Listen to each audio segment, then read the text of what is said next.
Hello and welcome back to Fate Stay Night. My name is Maybe Dennis, and last time we start off with Tosaka vs Sakura. Initially it seems like an impossible task, but after using the true power of the jeweled sword, Tosaka manages to extract mana from different dimensions, effectively having an infinite mana source versus Sakura's bottomless mana source. Sakura has a moment where she spills out all of her negative emotion, just for Tosaka to say, yeah, I don't really get it, so why don't you just not be depressed? And Tosaka used the jeweled sword as a flash grenade and is able to get one chance to finish Sakura off, but realizes that she loves her too much to do so and gets severely injured in retaliation, which destroys Sakura mentally when she realizes that Tosaka actually loved her all along. Shirou slowly gets to the Greater Grail and sees Sakura devastated, Tosaka still alive but severely wounded. After Sakura tells him one final time to run away, Shirou tells Sakura to face her punishment. He pulls out one last projection, the Rule Breaker, and nullifies Sakura's contract with the Grail, or with Angry Mango. Ryder comes over and brings the girls to safety, while Shirou uses the last of his being to destroy the Greater Grail. And then in the epilogue, we see the life after the war, where Sakura waits for Shirou to come back until she's an old lady. Even now, she's still waiting. Finally, we see the special Tiger Dojo episode where Taiga and Ilya tell us about the meaning of each route and the purpose of it in this little weird hot spring section, where we find out that they're actually probably dead because they are in the afterlife, even though it's a joke. But yeah, today we're going to finish off the game. There's only a small portion left, but I don't know how long it'll take. The endings are usually pretty dang long. So yeah, we'll head into it. We got a little bit spoiled before from the flowchart, but we have one final thing to do before we finish off this Greater Grail. Seems like Sakura, Tosaka, and Ryder's part is over, so there's only one thing left to do. So, let's head into it. My mind disconnects. A mere 100 meters become a distance I can never cross. It's only a matter of time until the cave collapses. The ceiling is crumbling all over, and the barren field is turning into a mountain of rubble. My joints are stiff. It hurts to bend my arms and legs. Oh right, well, I do want to reiterate that right now we're on a route where we're going to the true route, and that involves Shirou only using his projection once in the battle against Saber. If he used it 2 times to summon up, I forgot what he did. He summoned up Roy Is and some other weapon to try to attack Saber. He ended up using too much of his mental capacity and he kind of lost himself. But here we have basically one projection left before we're in like the near dead zone instead of just being dead. So yeah, it hurts to bend my arms and legs. I don't breathe when I lose focus, so I brace myself for knives to stab my throat and finally manage to breathe a few times. I tried that hard to breathe because humans can't move without sufficient oxygen. People die when they are killed, but people also die when they can't breathe. Did you know that? But right now, maybe I can move without any oxygen, and even if I breathe in a lot, it won't be long before I... It's hot. Hundreds of blades are sprouting from my body. It's an execution I can't escape from. My body is made of swords, but I've always known that. Told me. He said that if I use projection, it would light the fuse on a time bomb. So this ending was set a long time ago. My legs are heavy.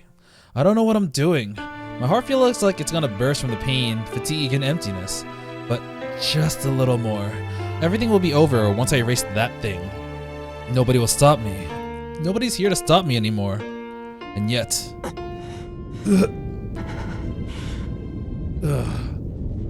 The shadows flicker. In front of the crater they call the Greater Grail stands lit by dark crimson flames. It's you. What am I looking at actually? This weird eyeball thingamajig. Oh, there we go.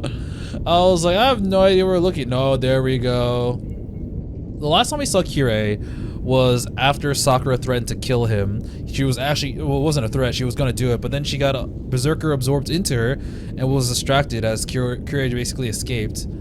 I don't know why he's bloodied. Maybe something that Sakura did to him? Oh, no. He's bloodied. The reason why he's bloody is because we saw a trail of blood in the entrance of the cavern before we fought Saber. I actually knew exactly who that was, but it was actually Kirei trying to get to the Greater Grail. But yeah, he's got some marks on him actually. It looks like the shadow stuff. お互いかろうじて生き延びているようだな、エミヤシロ。His voice contains a strong will. In this lifeless world, he blocks my way like it's his destiny. He's fucking jacked, bro.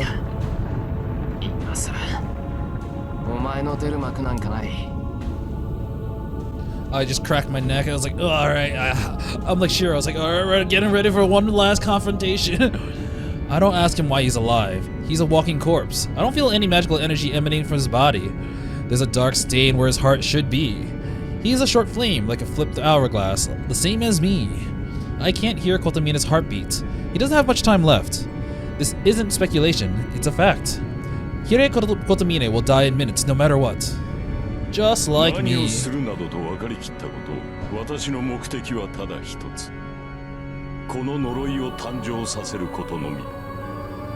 Not gonna lie, Kirei's kind of cool. Like, we kind of knew that he was kind of jacked when we fought him.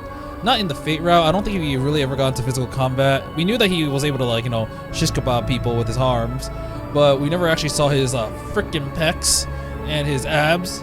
We knew he was jacked because when we saw him fight off against Assassin, he was extremely capable. He was running as fast as a mana-powered Shirou without any mana. So now we actually get to see him. So yeah, he's freaking jacked.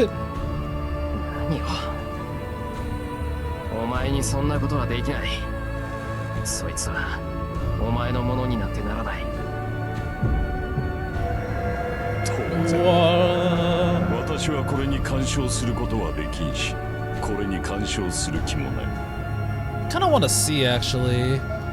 I clicked some buttons by accident. So, oh yeah, you can see inside this pillar, there's just this another pillar with eyeballs in it. Is it up? I can't tell if it's like an upside down person because like the thing in the middle kind of looks like an arm. I don't really know what I'm looking at. It's weird.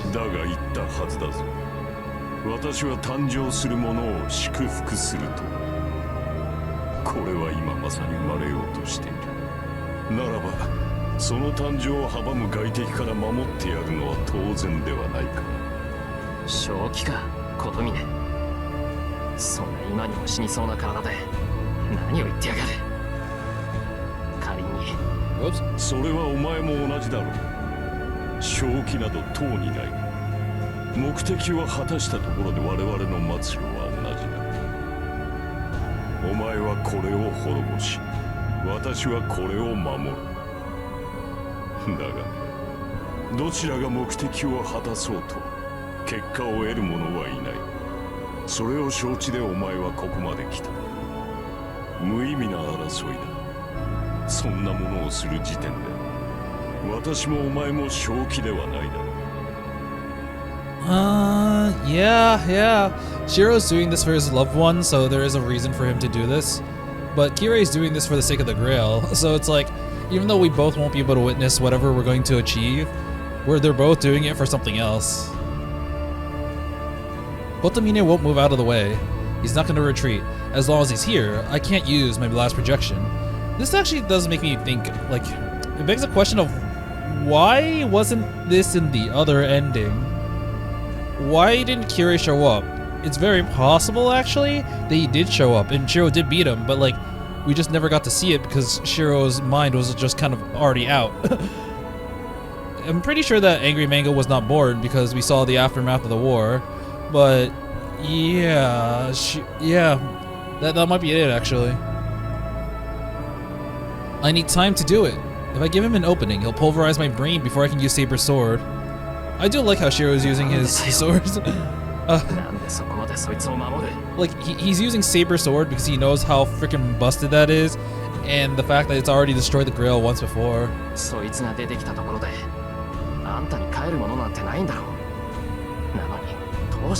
Actually, give me a second. What was this sword called again? Golden Sword of Assured Victory. Profound sword. I wasn't sure if it had something to do with like light and evil, like to vanquish evil.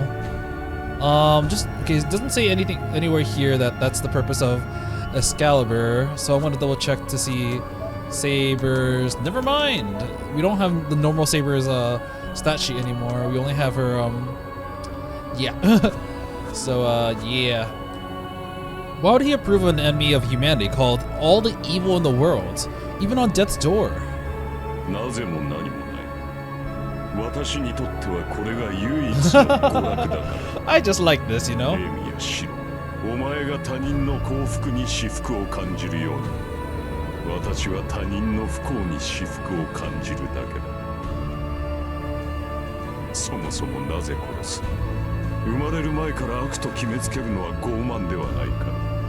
帰りたがっている命ならば孵化させてやるのが愛ではないのか。何が愛だ。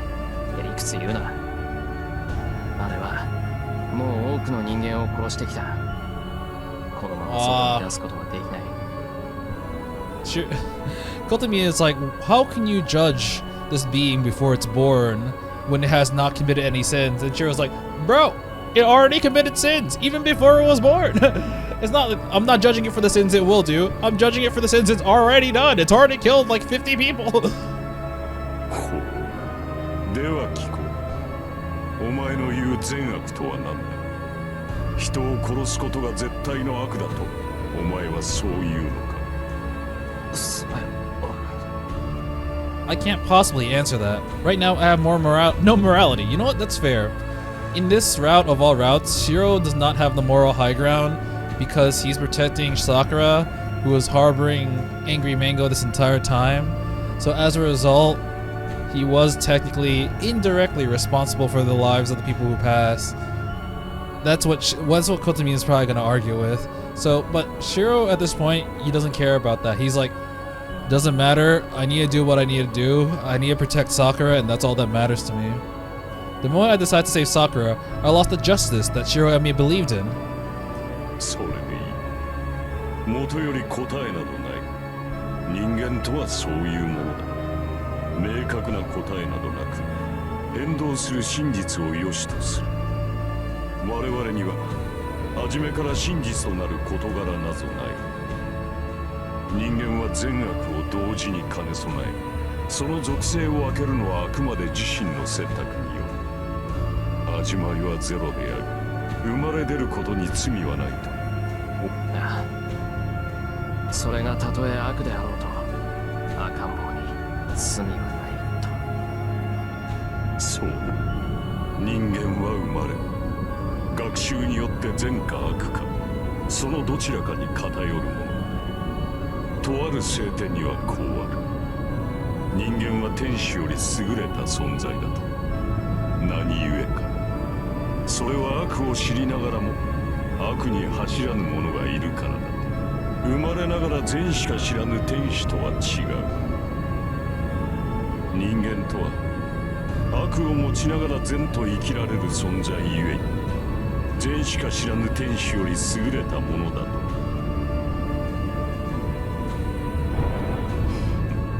しかし吐き気を催すような悪人が戯れに見せる善意がある。多くの人間を救った聖人が気まぐれに犯す悪意がある。この矛盾、両立する善意と悪意こそが人を人たらしめる聖杯だ。The coexistence of good and evil is a holy grail which makes people human. I don't really quite understand this, to be completely honest. I understand him saying that a villain can still do good, even if it's, not, genuine. And a saint and savior could do evil, even if it's not, like, what they normally like. But how is the Holy Grail what makes people human? I don't know. 生きるということが罪であり、生きているからこその罰がある。生あってこその善であり、生あってこその悪だ。故に生まれいでぬ者に罪過は問えぬ。何者にも望まれぬもの。生まれながらに悪であるものなどない。あれは誕生するその瞬間まで罰を受けるいわれはない。That's the answer the priest named Kotomine. Wait, that's the answer of the priest. I thought I misread that. I was like, what do you mean that's the answer of the priest? It's why he sincerely intends to forgive all the evil that people wish into existence. だからって許すのか。こいつは初めから殺すためだけのものだ。外に出ることで多くの人間が死ぬと分かっているのなら、それは俺たちにとって紛れもない悪だろ。そうだ。これは存在自体が悪だ。何しろそのように作られた。初めから悪であるようにと生まれたのだ。人間とは違う。これは悪しか持たぬ。人々が作り上げた純粋な単一心だ。だがその行為が悪だとしても、あれ本人がそれをどう思うかはまだわかるまい。He wants to know what Angry Mango personally thinks? そうだ。この世すべての悪本人が自らの行動を悪しと嘆くか良しと笑うか、それは我々の測るところではない。Honestly, this is kind of interesting. I know that like technically so far it's committed a lot of evils just to be born, but Kira is technically right that we don't know how Hungry Mayun's actually like. We don't know whether the embodiment of all the evil in the world, who knows, it could cancel each other out and then maybe it could do good. Especially since evil can do good. And I guess it isn't really sentient yet, so it's hard to really know what it's like. So Kiri does technically have a point. もしあれに人に近い意志があり、自らの存在を嘆くのであれば、それは悪だろう。だが、自らの存在に何の疑問も持たなければあれは善だ。何しろ、そのように望まれたもの、自らの機能に疑いを持たぬのであれば、それが悪であるはずがない。そう、生まれながらにして持ち得ぬもの。初めからこの世に望まれなかったもの、それが誕生する意味、価値のないものが存在する価値を、何もかもなくし何もかも壊した後、ただ一人残ったものが、果たして私はそれが知りたい。Okay, now we have like a better view of like the eyeball monster. There's definitely eyeballs, and we do see like two arms crossing right above it. Okay. It's slowly being born. 外界との隔たりを持った者がありのままに生き続けることに罪過があるのかどうか。そのためにお前の父を殺し、そのために的を桜を生かした。私では答えは出せない。故に答えを出せる者の誕生を願った。Man, you can't deny the fact that this guy is completely true to himself. それが私の目的だ。エミヤ氏、自身に帰る望みを持たぬお前と対極に位置する同質の願望だ。I can't understand. This man's wish is too distant from me. But I do understand one thing. He used Sakura for a wish like that. 桜を、そんなことのために桜を利用したのか。I refocus my hazy vision and glare at the priest with all the hostility I can muster. This man. そうだな。そんなことのために私は多くの者を殺してきた。言っただろう。私はそのように生きてきた。その疑問を解くためだけにここにあった。それは死を前にして変わるものでもない。 The walking corpse makes a declaration, resolve clear in his eyes. He says it so brazenly. He talks like he has no regrets or mistakes. そうか。 I understand now. I could never agree with this man. When I first met him, I reflexively wondered if I could ever accept him. And now, I know exactly why. I don't want to admit it, but I think I like Kiriko Tomine. I desperately viewed him with hostility in an attempt to deny that, to pretend I didn't feel that way. It's kind of similar to how he felt about Archer if you think about it. He says that we are similar. I understand why now. We both think of ourselves as sinners. We both live our lives trying to cast off those chains. We knew our methods were flawed, but we believed that it was the right way to atone. We sought salvation we would never attain. 聞かないよな、そりゃ。 He won't, because we're the same. It isn't because he's about to die and he wants to see his wish come true. That's right. He's not keeping the oath because this is the end. That's just how he lived his life. He never walked any other path. Even if he dies 1 minute from now, he doesn't know any other correct way to live. それに Is it even if he doesn't die or even if he dies? I feel sentimental having confessed 以 this. 前からよもやとは思っていたがことここに至ってようやく気がついた He's gonna be like, you know, I kinda liked you too. He steps forward. Neither of us have much time left, so we'll settle this quickly. I'm going to snuff out his flame before mine runs out. 私はお前たちを羨んでいる求めても得られなかったもの手に入れたというのに手に入らなかったどのような戒律をもってしても指の隙間からこぼれ落ちた無数のもの Yeah, you know what? It's interesting because, like, I remember Curious Wish in one ending. He was like, "Yeah, I don't need the Grail. Because my wish is something that wouldn't have any meaning unless I achieved it myself." And I guess his wish is that, well, I'm not sure if this is a wish, but something he's always wanted is to be able to understand. But no matter what he was trying to, like, understand other people's, like, happiness, I guess. Let's see. Yeah, but he just wasn't able to. That's why he had the spiel about his wife. It's like, I don't know if I've ever loved you. I tried so hard, but I don't understand. Oh! お前たちが幸福と Stop! Wait a minute. Yeah, the things which make you feel happiness. そのうっせきをここで帳消しにするのみだ私には幸福と感じられなかった Yeah, this man is empty because he never obtained anything. He searched and searched, but never gained even one bit of happiness. His life brought only death and anything he obtained. No, to anything he obtained. And it's the only way he's ever lived. How could he ever abandon it now?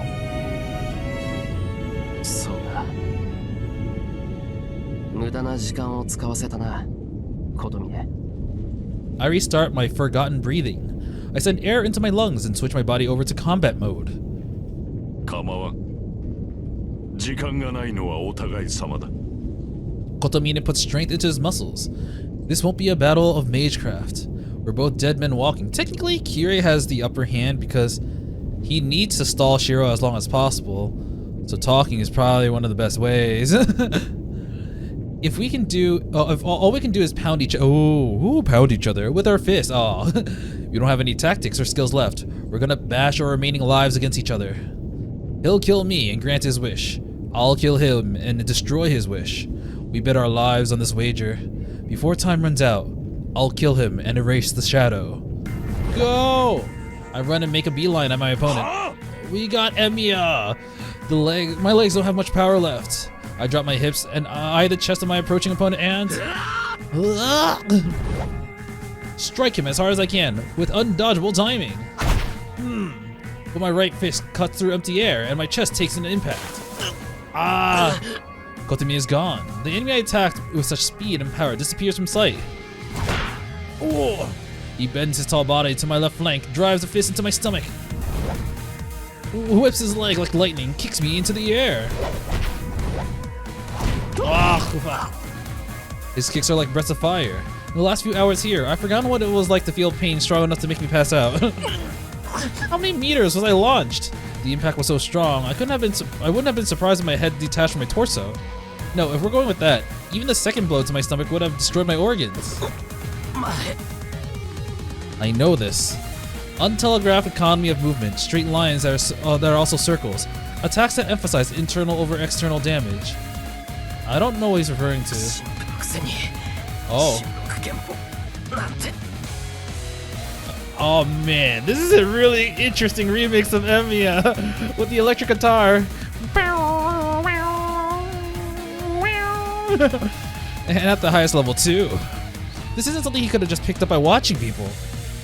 そうだ私のこれは真似事死の灯籠を真似ただけのうちに何も宿らぬものだから親族内の相手には十分のようだ This actually makes me really curious. I don't know who Kirei's master is. How blue. The follow-up is coming. I force my stiffened joints to bend up and get up. Huh? But then Kotomine stops and looks at his fist. It's covered in red. 厄介な体だ。 Yeah. 撃つ方が命がけと。 He didn't know my body is made of swords. That's what he gets for hitting a bundle of blades. I collect my scattered thoughts and face the enemy. None of that matters. He won't stop even if his opponent is covered with lethal thorns. だがいい判断。 Oh my god, look at this fucking face. He's like, yes. つまるところ。わ。 Kotomine lowers his stance. His trained body readies an explosive strike. 外敵との戦いではなく、自身をかける戦いということだ。 Damn, you never see him like this. I think Shirou has one as well. Oh, the enemy approaches. Kotomine has the overwhelming edge in close combat skills. His fist won't break. He's like, damn, I'm an archer. I'm not a saber. Unless you're playing Fake Grand Order. At this rate, my hourglass will shatter before it even runs out. Yeah. I don't turn away and meet my enemies approaching like a rocket. These CGs feel like they're in a different art style, to be honest. I wonder if these were in the original game. They look so fucking cool. There's only one thing to do. I need to drive my fist at him even faster than last time. Faster than he can dodge. The only sound in my earlobes is my pounding heartbeats. I don't perceive the sounds of the collapsing cave and the rain of rubble at all. The thing I need to beat is right in front of me. I don't care about any centuries-long obsession or collapse of a world. To Shirou Emiya, the defeat of this enemy is his final purpose. That's so fucking cool, man. We get an interlude? Alright. 16:4. Heaven's Feudal. Alright, Rider's POV? It's collapsing. The collapse is all but assured. The Einsburn's 1,000-year quest. Oh! The Makiri's 500-year wish. Okay, never mind. I was like, Einsburn's? Are we in Ilia's POV? And these Makiri's, I don't know. The world has nothing without ending, changing, or evolving. It's finally coming to an end.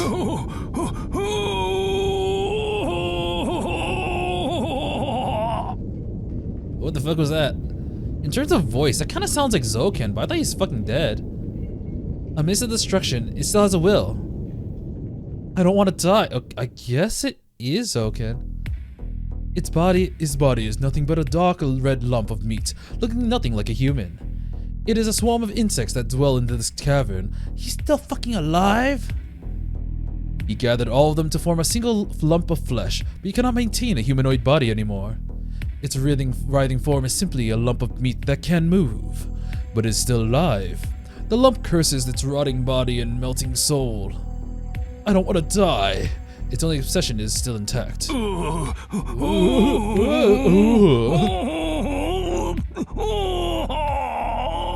I'm just imagining the booth recording. Okay, I want you to make these say oh, but like in different ways to make it sound like he's suffering real bad. And he's like it crawls on the ground. Zoken Makiri, the old mage, his main body, anchoring his soul, having been crushed, clings to this world by his obsession alone. His doom is only a matter of time. Although he has fit his soul into a hastily assembled swarm of insects, he will never recover from being crushed twice. I don't want to die. The old man who has become a lump of meat will die an agonizing death. He will rot until the end and die feeling regret. It's right in front of him. He gazes out at the embodiment of eternity which he sought for so long, was only one step away from attaining. Are his death cries agonies or regret? I don't want to die. He doesn't want to die. How can he just disappear now? 500 years. How can he disappear when the reward he deserves for 500 agonizing years of effort is right before his eyes? Oh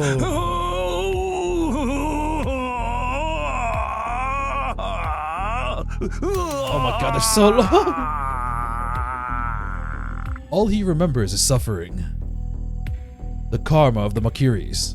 They were a great magical house driven from their homeland, wandering until reaching this land in the Orient. Then, they were unable to assimilate to this land's laws and fell into decline. But that wasn't true. There would have still been hope if that was the case. If that is why their bloodline died out, they might have gracefully accepted their demise. I don't want to die. But the truth was different. It isn't that the land of Japan was unsuitable. An external factor like that wouldn't have ended the Makiris. They simply lost their way. It had been 300 years since the ancestral Makiri seekers. In those 300 years, they reached the limits of their lineage. The Makiri mages were already in decline by Zokin's generation. Oh!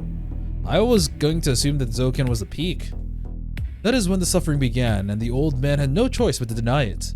Zokin Mato's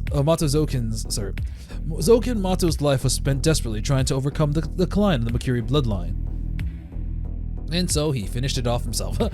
I don't want to die. I don't want to die. I don't want to die. I don't want to die.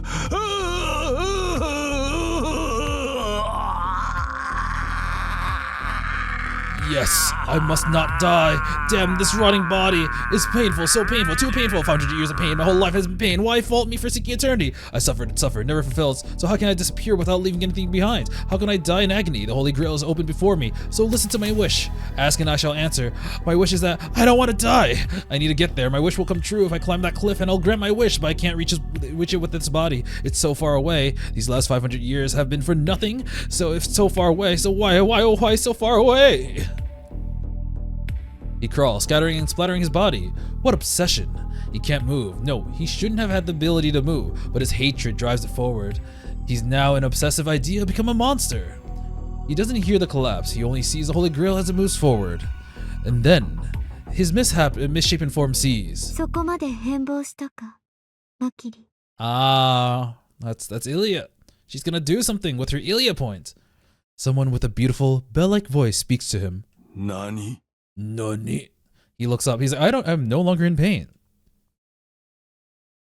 Oh. He's wearing the dress. In the middle of his wavering vision stands a lone girl. Let's take a look at this for a second. Yeah. She looks like I think in all of Fate media that has like basically what the Grail should look like, it is something like this. I think the original one was like Eustace or something. Definitely looks like that, except like a younger version, because Ilya stopped growing. He stops. He stares at her. The old mage does not see a girl. He sees a woman from his distant memories. The golden Ironsburn woman who has never faded from his mind to this day.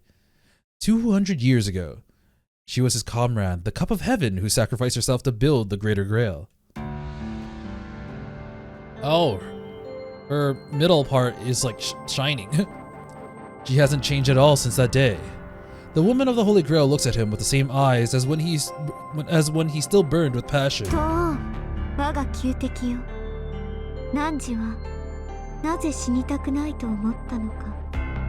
She speaks once, just once, in a nostalgic voice.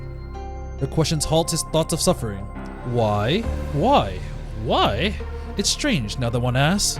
Why did he not want to die? Why couldn't he die? He would be free from suffering and death, and so for what purpose did he cling to life and suffering?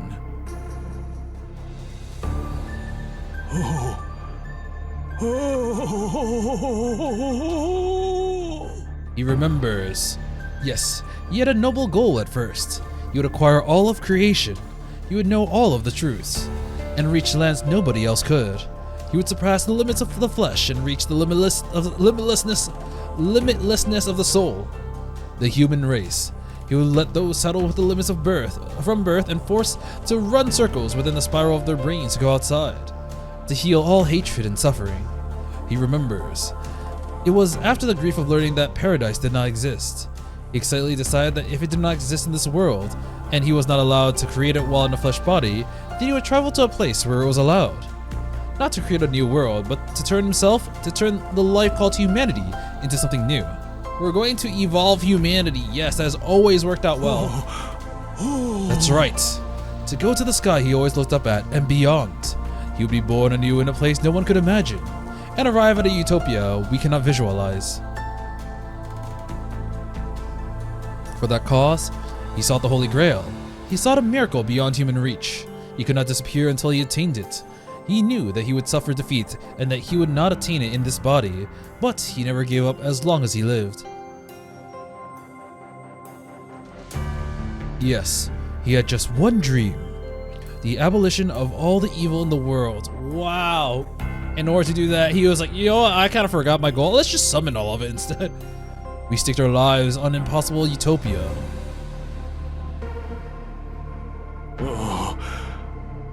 So he stayed behind. After his enemies left, He kept searching, even as he knew it was pointless. He believed that living itself had purpose, and knew that one day he would create someone to succeed him. So he kept on living.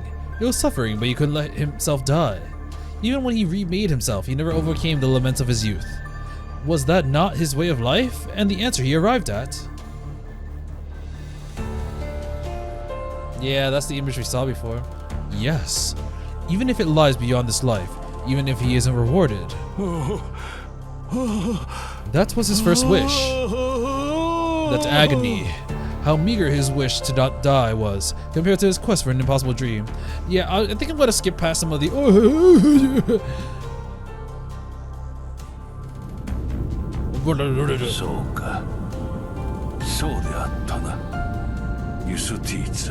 And by that I mean he looks up at the world. The cavern is already halfway to a total collapse. Sakuramoto has been liberated and taken from this world. Angry Mayun, the birth, completely flawed embodiment of the third magic, is flickering like heat haze. Sakura has been liberated and taken from this.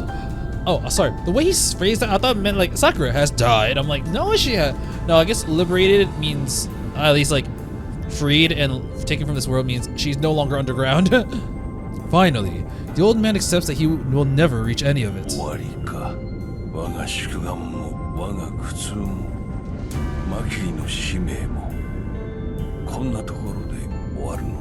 It actually continues in the other routes. It was decided from the very beginning. Wherever the Makiri's voyage ended, wherever their Makiri's voyage ended would be their final resting place.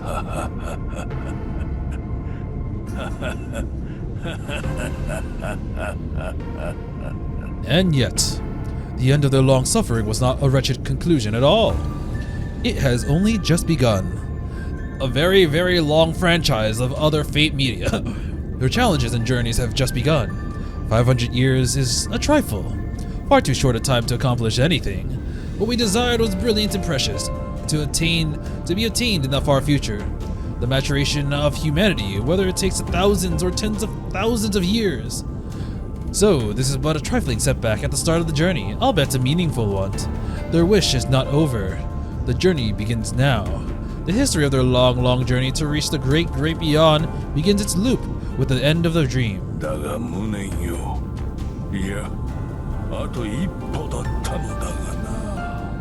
The words of resignation belong to the old mage after all. No matter how brilliant his objective, he is a fiend who approves of wicked deeds. He never overcame that trait even at the end, and cut his obsession with life. The last one disappears. One of the mages sought a miracle. An observer who was there at the very beginning crumbles away.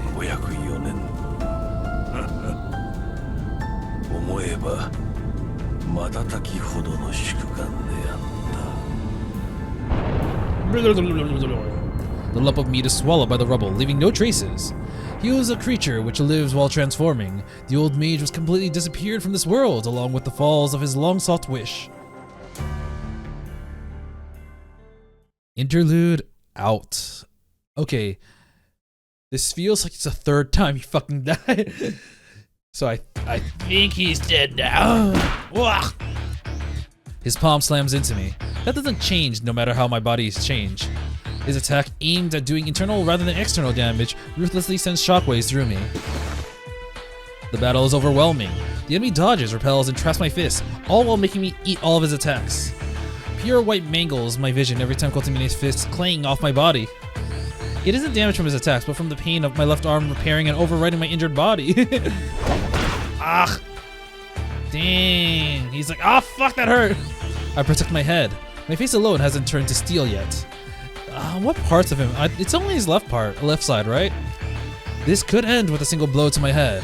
I can't hit him with my fist, so I use both my arms to protect my head. Shirou's like, no, you get no head. My sense of pain is long gone. My eyesight is about to blink out too. The pain transmitted to my brain comes only from the left arm invasion of my body.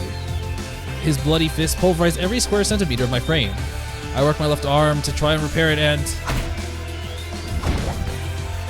everything goes white. Images and memories become irreturnably white. Ah, eyeballs. It hurts to even think now. I sprout blades to protect my destroyed body from dying. In exchange, my brain is shaved away. Which of us will end first? Ah. His fists and bones are broken. He endures it, his face twisted in pain, and continues striking me. I still remember how much of a monster Kirei was in Fate Zero. But like, you know what? He is fighting a literal Tin Man now, so I dodge a blows and attack with my right fist. It gets blocked. How does it feel to fight the Man of Steel? There's a simultaneous impact to my left armpit. I endure this blade stabbing my brain and attack again. I can still move. I can't move anymore. This is the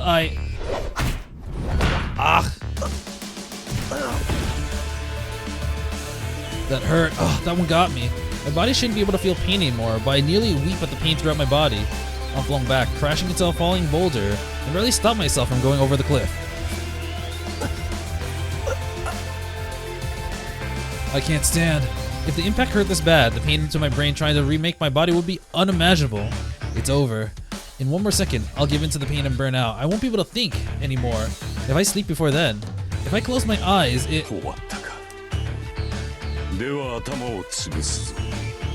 The enemy walks over. He can't run anymore either. It wouldn't surprise me if we both disappeared 1 minute from now. Then You swore an oath. You swore to protect someone. No more Tiger Dojos. Live. She said that both of us were needed to save her. Aww. You lost something. You lost something for that purpose. The enemy approaches. He drags his feet towards me to crush my head. Like hell! I won't lose. I won't lose. This man doesn't have a goal. He's just living the only way he knows how. But I have it. I have a goal. I have a good reason to kick his ass and win.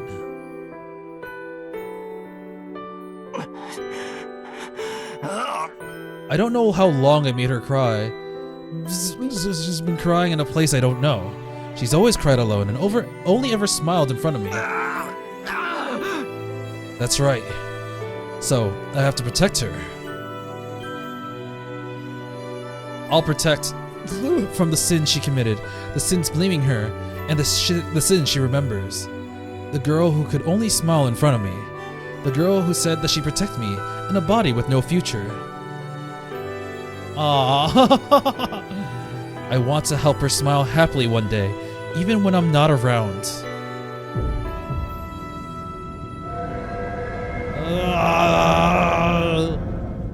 And you're in the way of that. Fuck off! Sakura will never smile again as long as you're alive. That one piece of rock is dropping. Oh god, the earth got split now!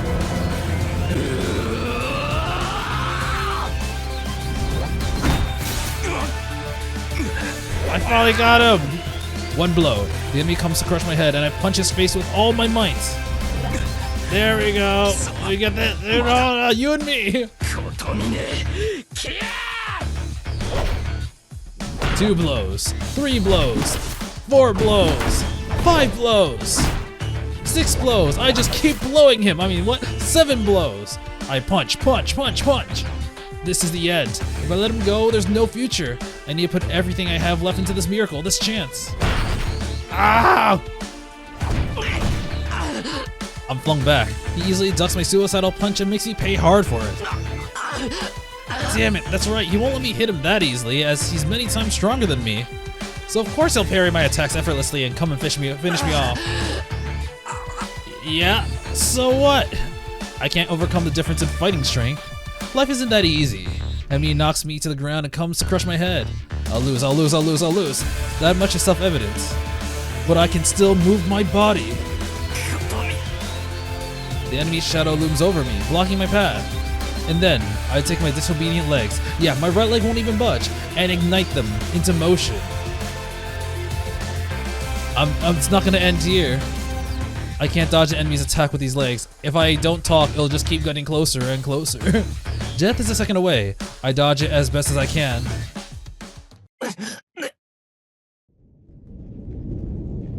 Oh, the man in front of me stops. His extended fist is not quite reaching my face.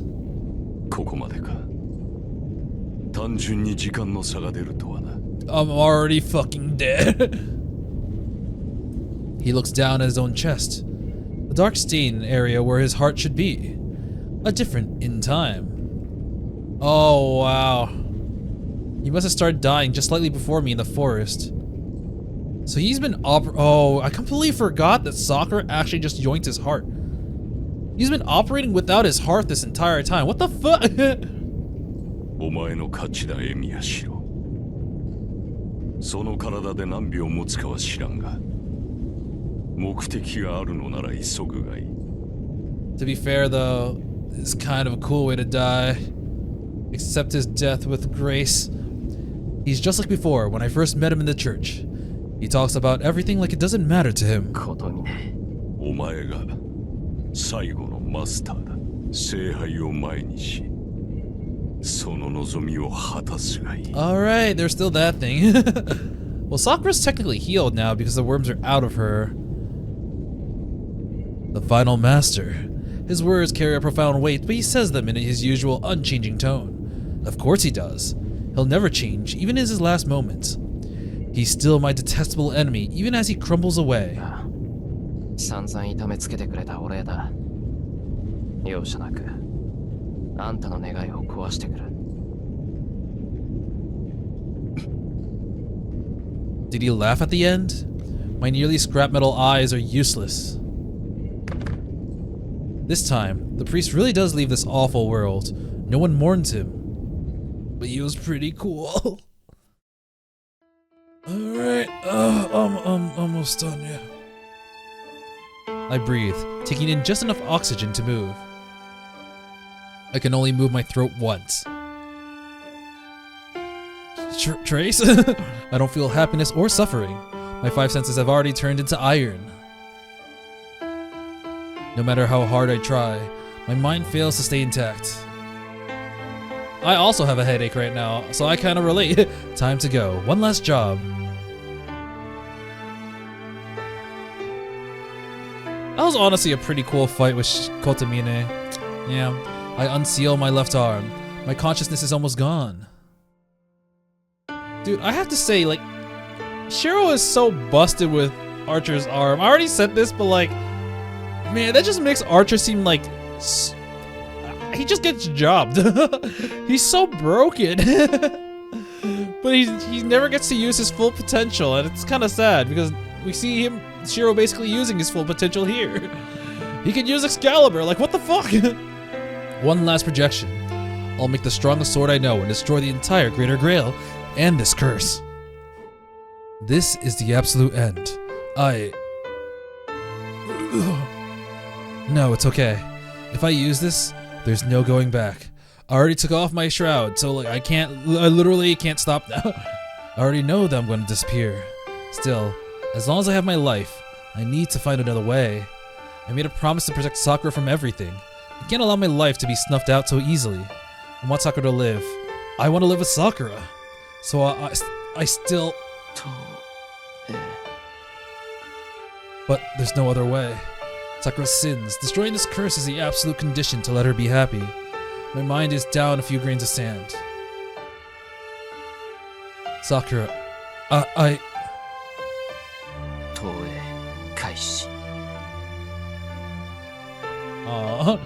we'll keep my... Oh, he's choosing this one. The black sis. Wait, actually?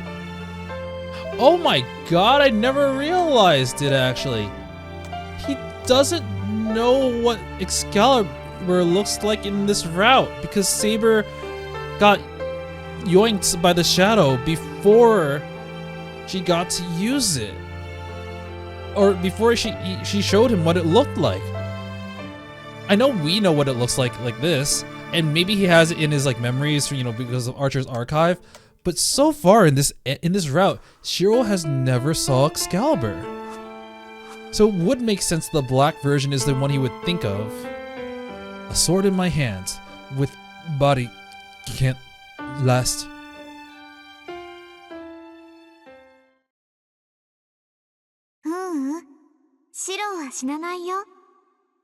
Only I'm gonna die, according to Tiger Dojo. Fuck! この門を閉じるのは私だから。 Oh, we get this song again. That's someone's voice. I can't remember her name. I say her name even though I can't remember it. I feel that I have to say it. If I don't, she'll never come home.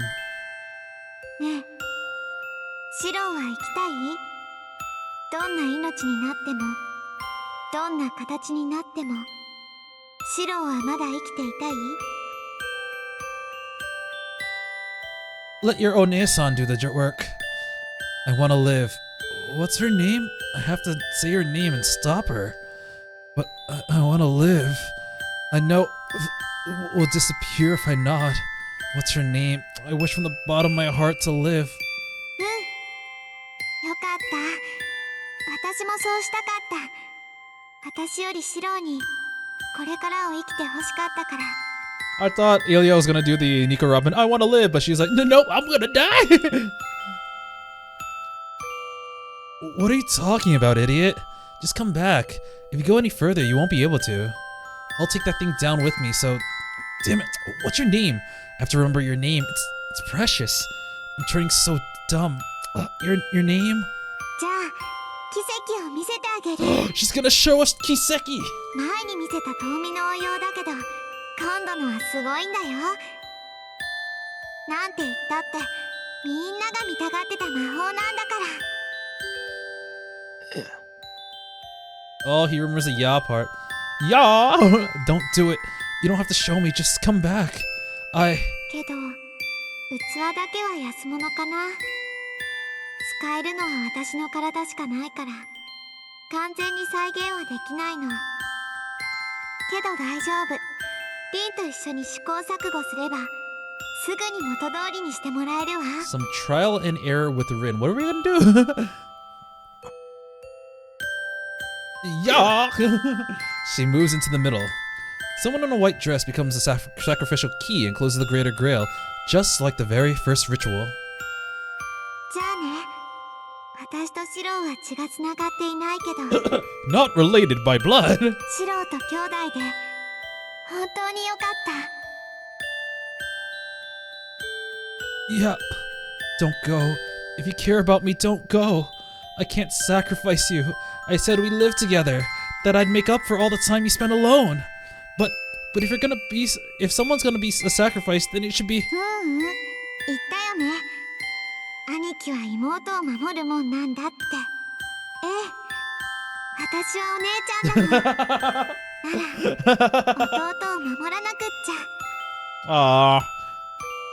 Yeah. Oh, this is so sweet but so sad. Wait, how old are you? I remember. Her name. Kiritsuku's real blood relative. The little girl whom I replaced, leaving her all alone. She's a girl with red eyes and silver hair. A little older than me.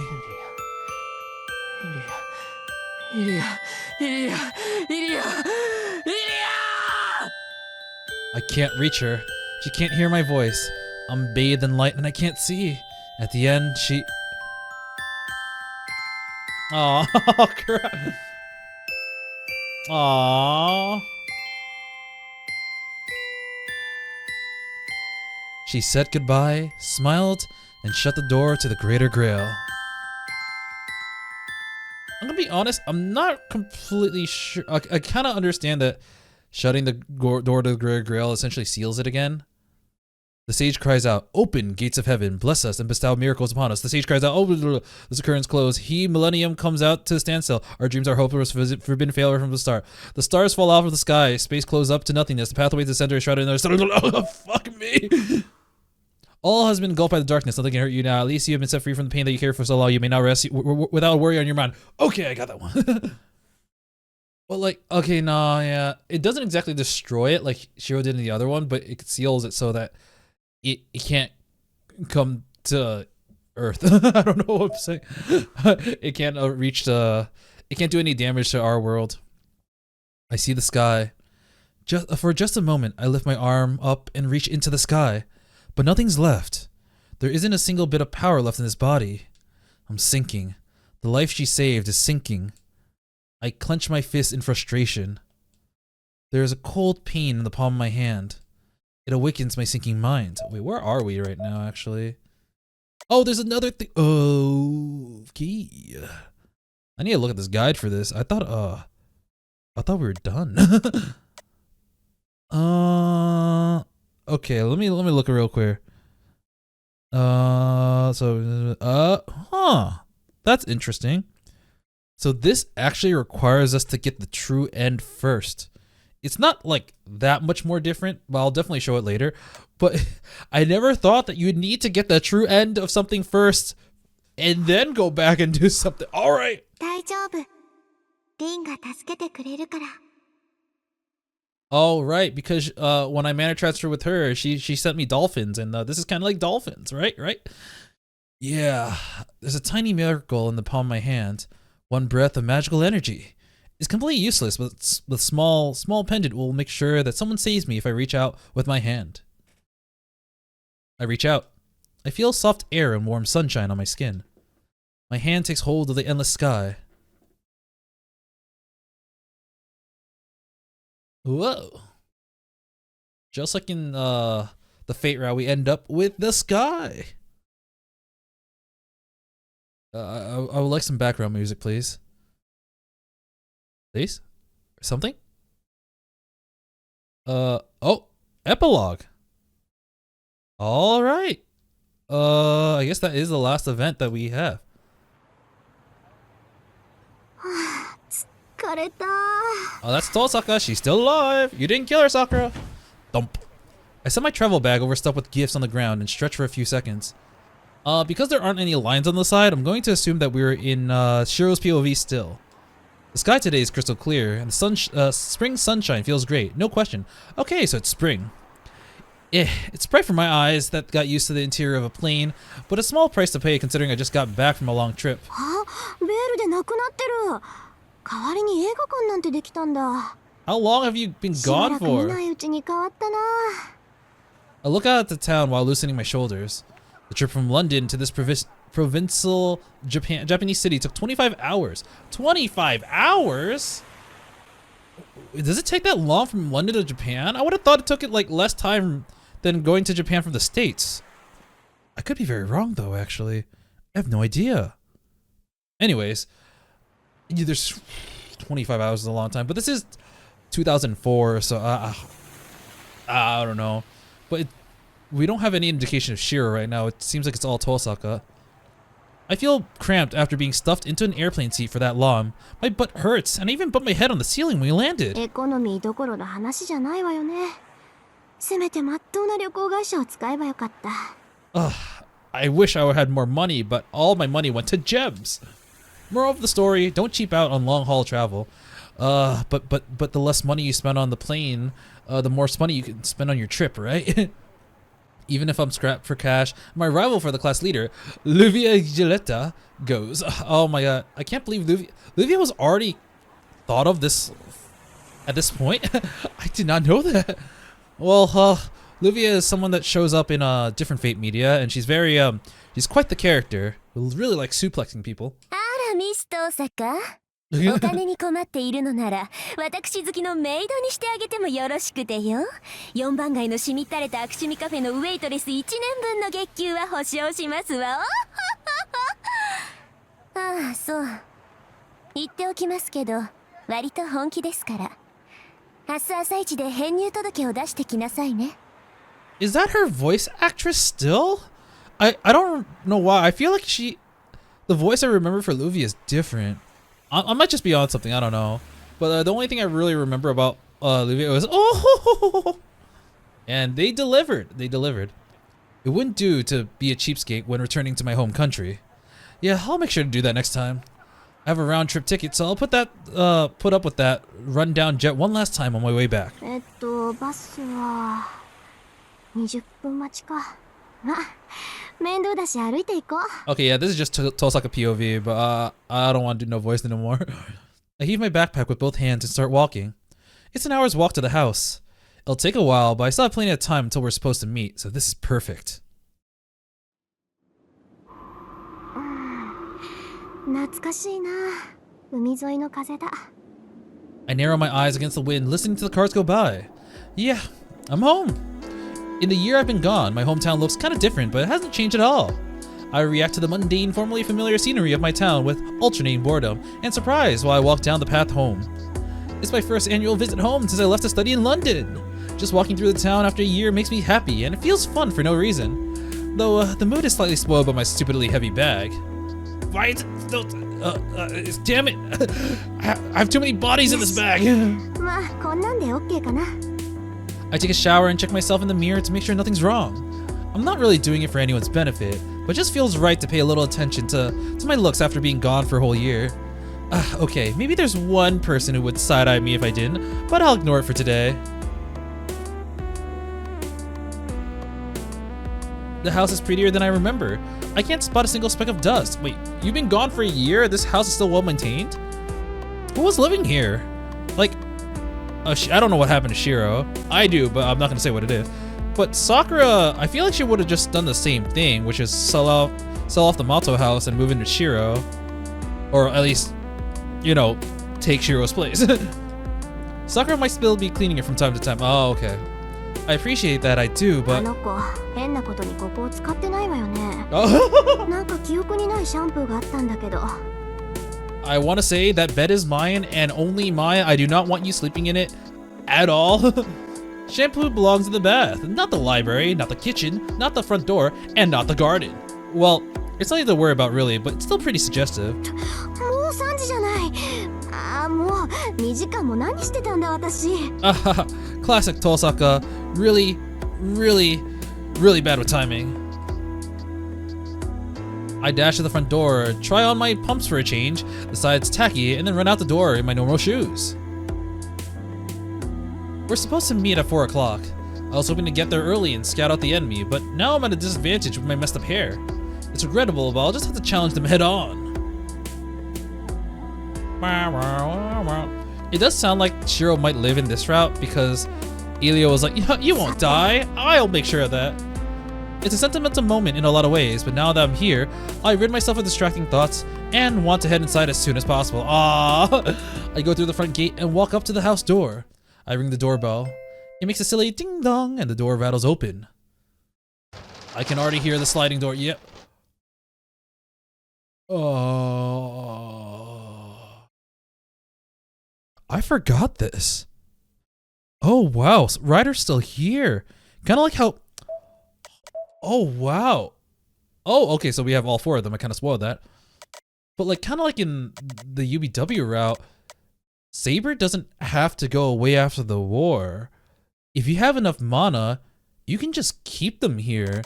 And Sakura, which I believe they said that like, she still has a lot of mana, so like, because of Rail shenanigans, she's still actually able to have Ryder like summoned. Huh. Wow. What's the surprise, you ask? Ryder just answered the door in her regular clothes. And she looks good. ただいま。ちょっと早いけど帰ってきたわ。さくらはいる？ライダー。 Oh yeah, she's also not wearing her things. I thought... Oh, she's wearing glasses, but your eyes are looking over your glasses. You're gonna petrify someone. ええ。さくらは部屋で。タイガは今で待っています。 How do we explain Ryder's existence to Tiger then? It's a Sakura's family member. Yeah, there we go. They both have purple hair. 先生もいるんだ。で、春休みだから当然か。ほんじゃ、お邪魔します。はい。私はさくらを呼んできます。 I go into the hallway. On the way to the living room, I steal a glance at Ryder. Should I call this a well-laid ambush? I knew she was a beauty cursed by the gods, but it really stands out when she's dressed in normal clothes. To be frank, she's a supermodel tier. When a woman thinks that another woman is beautiful, she really means it. I met a lot of pretty women overseas, but I haven't come across anyone on Ryder's level yet. How about Saber? You were like hella crushing on Saber when she was here. There was the OP3. Oh, yeah. Oh, sorry, O3P. Oh, wait, original. I forgot what it was. She's more than human though, so it makes sense, I guess. Anyway, she's a legitimate servant. If you've Eulifis mage saw her, they would have to take 3 days off from work, and if you told them that she's a familiar, they'd lock themselves in their atelier for a whole month. Is that like... Huh. I don't know what that is. Is that like another person from London? I believe Tosaka went to the clock tower, so I'm assuming someone from there. Oh, so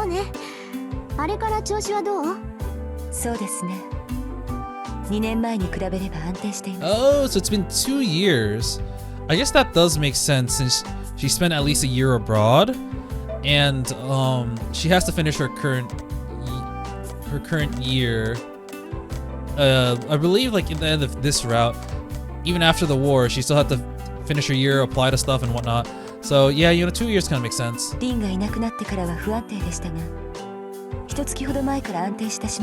I want both the sisters, please.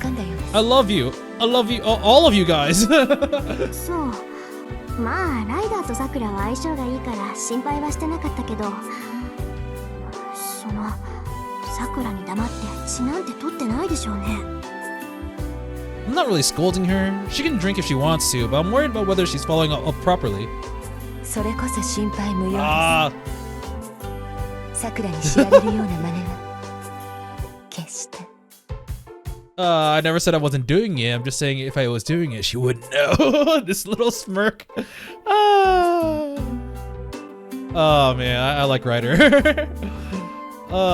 She may have done some like not great stuff, especially under Shinji, but after knowing the truth and like her relationship with Sakura, it's just her character's gotten a lot better, especially now that we actually kind of get to know her. That's a weird way to answer it, but I'll let it slide if she isn't causing any trouble. It's just my bad habits as a mage. A familiar like Ryder is way too valuable, so I pretend to overlook some mischief. それではまた。凛には相談事もありますので、夜に時間を作っていただけますか？内緒話ならここじゃなくてうちでしましょう。今夜はこっちに泊まるから明日の夜でいい？ Oh, she's staying over.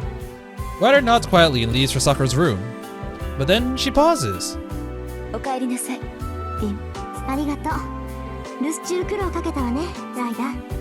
I do kind of wonder how long Tosaka was able to keep Saber alive here for an Unlimited Blade Works good end. I guess in this one I end up getting the true end before the good end. I don't remember if that was mandatory. Smiling Ryder is nice. She smiles back at me and goes off to the tatami room. Wow, she really is beautiful. That's what I was thinking too.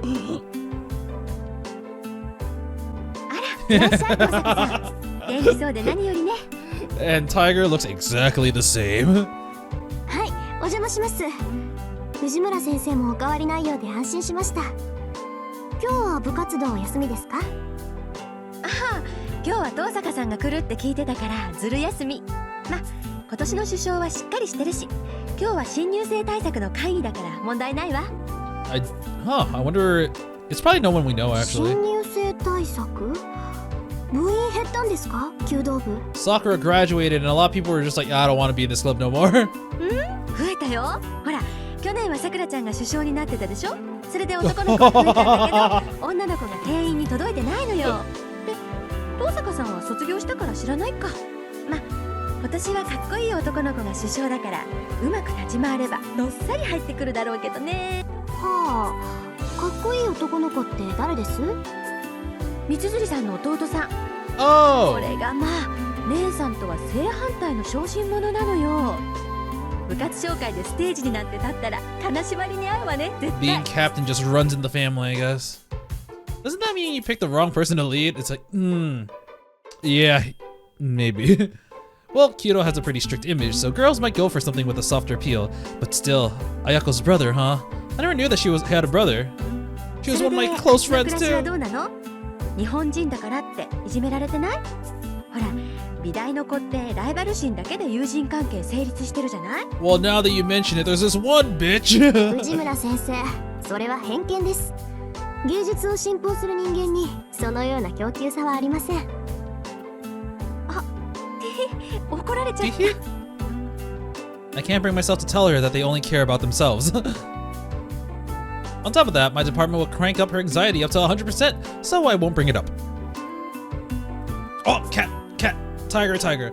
Then, I see Miss Fujimura give me a meaningful grin. なんでしょう、藤村先生。 He's right behind you. 遠坂さん綺麗になったなって一皮むけたっていうか大人になったっていうか Oh, I just 向こ realized うでいい人でもできた you can see the flowers in the background. Sakura's been planting them. Anyone nice? Why do girls always end up talking about this stuff? And she's weirdly perceptive too. Oh, she has found someone?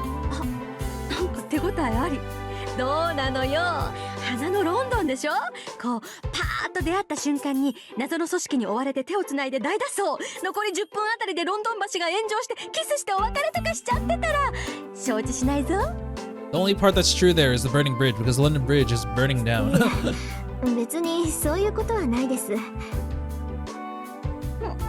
じゃあいい話は一切なしそういうわけではないんですが、まあできそうというかできないというか。 I can't help but give a half-hearted answer. I've accepted some invitations of that kind and I would like to have a research partner soon. But I just can't get serious about any of them.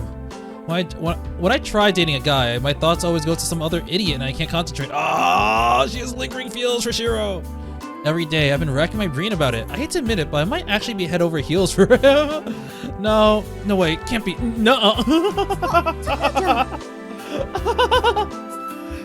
Okay, we had a. Okay, wait, is OTP means original to pairing. Alright, it says OT3. We could have a different OT3 here. I mean, like here we had Tosaka with Saber and Shirou. We could have like the sisters with Shirou. It could be an OT4 with Ryder. I don't know. Huh? I jolt upright in my seat. Are we actually? Oh, she does look a little bit older, and she's wearing a different outfit. I wasn't actually sure because I actually kind of blanked out when I looked at the CG and the flowchart, but maybe that's for the best. I don't actually remember what they look like. Aww. Sakura looks confused. Wow, she hasn't cheated at all. Well, that's fine. はい、元気だったさくら。Hi. Sakura nods. Her face lights up. おかえりなさい姉さん。元気そうで嬉しいです。Ah, so sweet. Everything Shirou wanted, he's getting now. It's like all I want is for Sakura to be happy, and she knows that in order for her to truly be happy, like not only does he have to be there, but Tosaka has to be there too. And she celebrates my return with a radiant smile. We spend an hour together. We trade stories about things that happened the year I've been gone, and happily chit-chat about silly things. そっか、さくらもう卒業したんだね。それで進路はどうするの？うちに来るなら私から紹介状でっち上げるけど。You'll be alright there because you have a really bonk ass familiar, which everyone will be like, okay, you know, you just graduate already. そうですね。嬉しいけど遠慮しておきます。今はこっちでやることがあるし、勉強なら見てくれる人がいますから。You're studying under someone? It's like, yeah, I'm studying under Tiger to learn how to wield the sword. 手紙にあった綺麗な後釜か。Oh! 人のいいじいさんみたいだし、うちに来るよりはマシだろうけど。I forgot about that. Yeah, they gotta replace him. He's dead. たまには外に出て冒険してみないとダメになるわよ。ただでさえあんたは怠け性なんだから、教師は生きのいいのじゃないと。それなら大丈夫です。ダイダ、すごく厳しいから。I forgot Ryder lives here. ちょっと怠けるとですね、すっごく怖い顔するんです。Wait, hold up. Would Ryder be in the... Wait... Would Ryder be in this ending? The normal ending? Because there's no reason for her not to be there, right? Unless, like, her depression about Shirou not being alive made it so that she lost control of her mana, which means that at one point maybe Ryder despawned, but... I don't know. いや、そりゃ怖いでしょう、彼女の本気は。Oh, she's got the mystic eyes of petrification after all. If she got seriously angry and used her powers, it wouldn't just stop at her clothes. Wait, Miss Fujimura looks a little down. 藤村先生。何？ごめんなさい、聞いてなかった。いや、そういうのではないのですが、急に黙り込んでしまったから気になって。さくらちゃんと遠坂さんを見てるとシロウのことを思い出しちゃって。今いればすごくラッキーなのに、あの子ったら Oh. 肝心なところで損してるんだから。 Okay, so Shiro's not here, but Ryder did mention something about him or Shiro before and how he was. So Shiro's not physically here then. ああ、帰り遅いよね、シロ。いつになったら帰ってくるのかな。 I guess he's just not here right now. Okay, yeah, I'm just gonna wait. Miss Fujimura holds up her cup of tea, staring out the window. Her eyes look distant. She gazes out the pleasantly cloudless blue sky. あ、あれ、なんか変な雰囲気になっちゃったわね。私のせいかなとか。そんなことないですよ。藤村先生が先輩の話をしてくれるのは嬉しいです。Sakura still calls him senpai, even after 2 years. ダメよ、さくらちゃん。さくらちゃんにとってシュローはもう先輩でも何でもないんだから。 That's what I was saying. それはともかく、急に体を動かしたくなったから道場で素振りでもしてくるわ。 Miss Fujimura excuses herself. Maybe she's trying to be polite. Now then, I'm happy she's being considerate, but it's going to be hard to make small talk now. まあいいか。こっちまで気を使うことないものね。聞いておくべきことは聞いておかないと。で、さくら、あんたの方はどうなのよ。あれから2年、なんとかやっていけそう？はい、少しずつですけど、いろいろなことを素直に受け止められるようになりました。罪の意識で潰されるのは逃げなんだって。私は私のできることをして少しずつ頑張っていこうと思います。そっか。ちょっと見てきたけど街も完全に元通りだものね。2年前の傷跡は消えていて、おかしな事件ももう起こらない。 Yeah, no Holy Grail war happening. No vicious grandfather who's trying to control every aspect of my body. Yeah. No asshole brother who's trying to assault me at every waking moment. Yep. Things are better than they were 2 years ago. 私の役目をさくらに押し付けて教会に行っちゃったけど、それはそれでよかったってことか。はい。姉さんの代わりは大変でした。おかげでこの1年間ずっと強くなれた気がします。 I actually completely forgot about that. Yeah, Tosaka's in charge of this area. She wasn't in this area. Who took charge of it? She must be mentally, not magically. Yeah, it's better for people to act than to sit on their worries. けど、そういう姉さんはどうなんですか？なんかいろいろゴタゴタしてたって聞いてますけど。私？ゴタゴタしてたって言えばしてたけど。 Where do I even begin? Looking back, it all started 2 years ago. 2 years ago, we'll go. The Holy Grail War. 2 years have passed since Sakura and I got involved in the war. The Greater Grail collapsed and the foundation of the Holy Grail War disappeared. The quest for the Holy Grail in this land was sealed off and Fuyuki finally returned to peace. It did, but not for me. The string of incidents happened on Mage territory, and the land of Fuyuki belongs to the Tosakas, but that's only with the approval of the association, so it doesn't completely belong to us. It's a cardinal rule of the Mage Association to keep all mystics hidden, and we shattered it. First, the collateral damage of the Holy Grail War was enormous. Second, the master sent by the association was assassinated. Association? Social. Wait a sec. Who was that again? Okay. Lancer's master was Kirei, Saber was Archer was Tosaka, Rider was Caster was So I kind of forgot. I know there's 2 masters that essentially got their master rights stolen. One was Caster because originally Medea belonged to a different person, but she killed her own master. I don't remember, but I believe that person was an association member. The other person, it was Lancer actually. Lancer belonged to someone named Bazette, which I'm pretty sure it was all from the association. But and then I think she got shanked by Kirei, who stole her.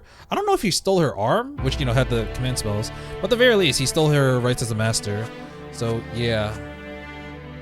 And to top it off, the association detected a swirl of the root. Well, the first 2 were Kirai's responsibility, and he was an overseer sent by the association, so we had that excuse. But we couldn't do anything about the third problem. The Holy Grail caused a gate to appear. Rituals concerning the route are under purview of the Mages Association. From their point of view, we basically committed a war crime. Whoops! One day, something resembling a swirl of the root was suddenly detached in the far east, and while they were being happy and surprised, it vanished just as suddenly. The people in charge were plenty pissed that a gate was open, but they really wanted to tear us a new one for letting it close after it succeeded. It was Ilya, not me! And so, while struggling with the mop-up, they brought me to the heart of the association in London, England. And that's how I stood trial in a meeting room housing about 300 people. They told me how the lords of each department would come, how stray mages would come to pick up the pieces of Tosaka after my sentencing, and so on. Bit of the dog and pony show, if you ask me. 私もここまでか。こうなったら教会と反目している中東圏に逃げ込むか。日本で徹底抗戦だ。Well, shit. That's what I was ready to do, and when I was readying my escape, I learned that God giveth just as he taketh away.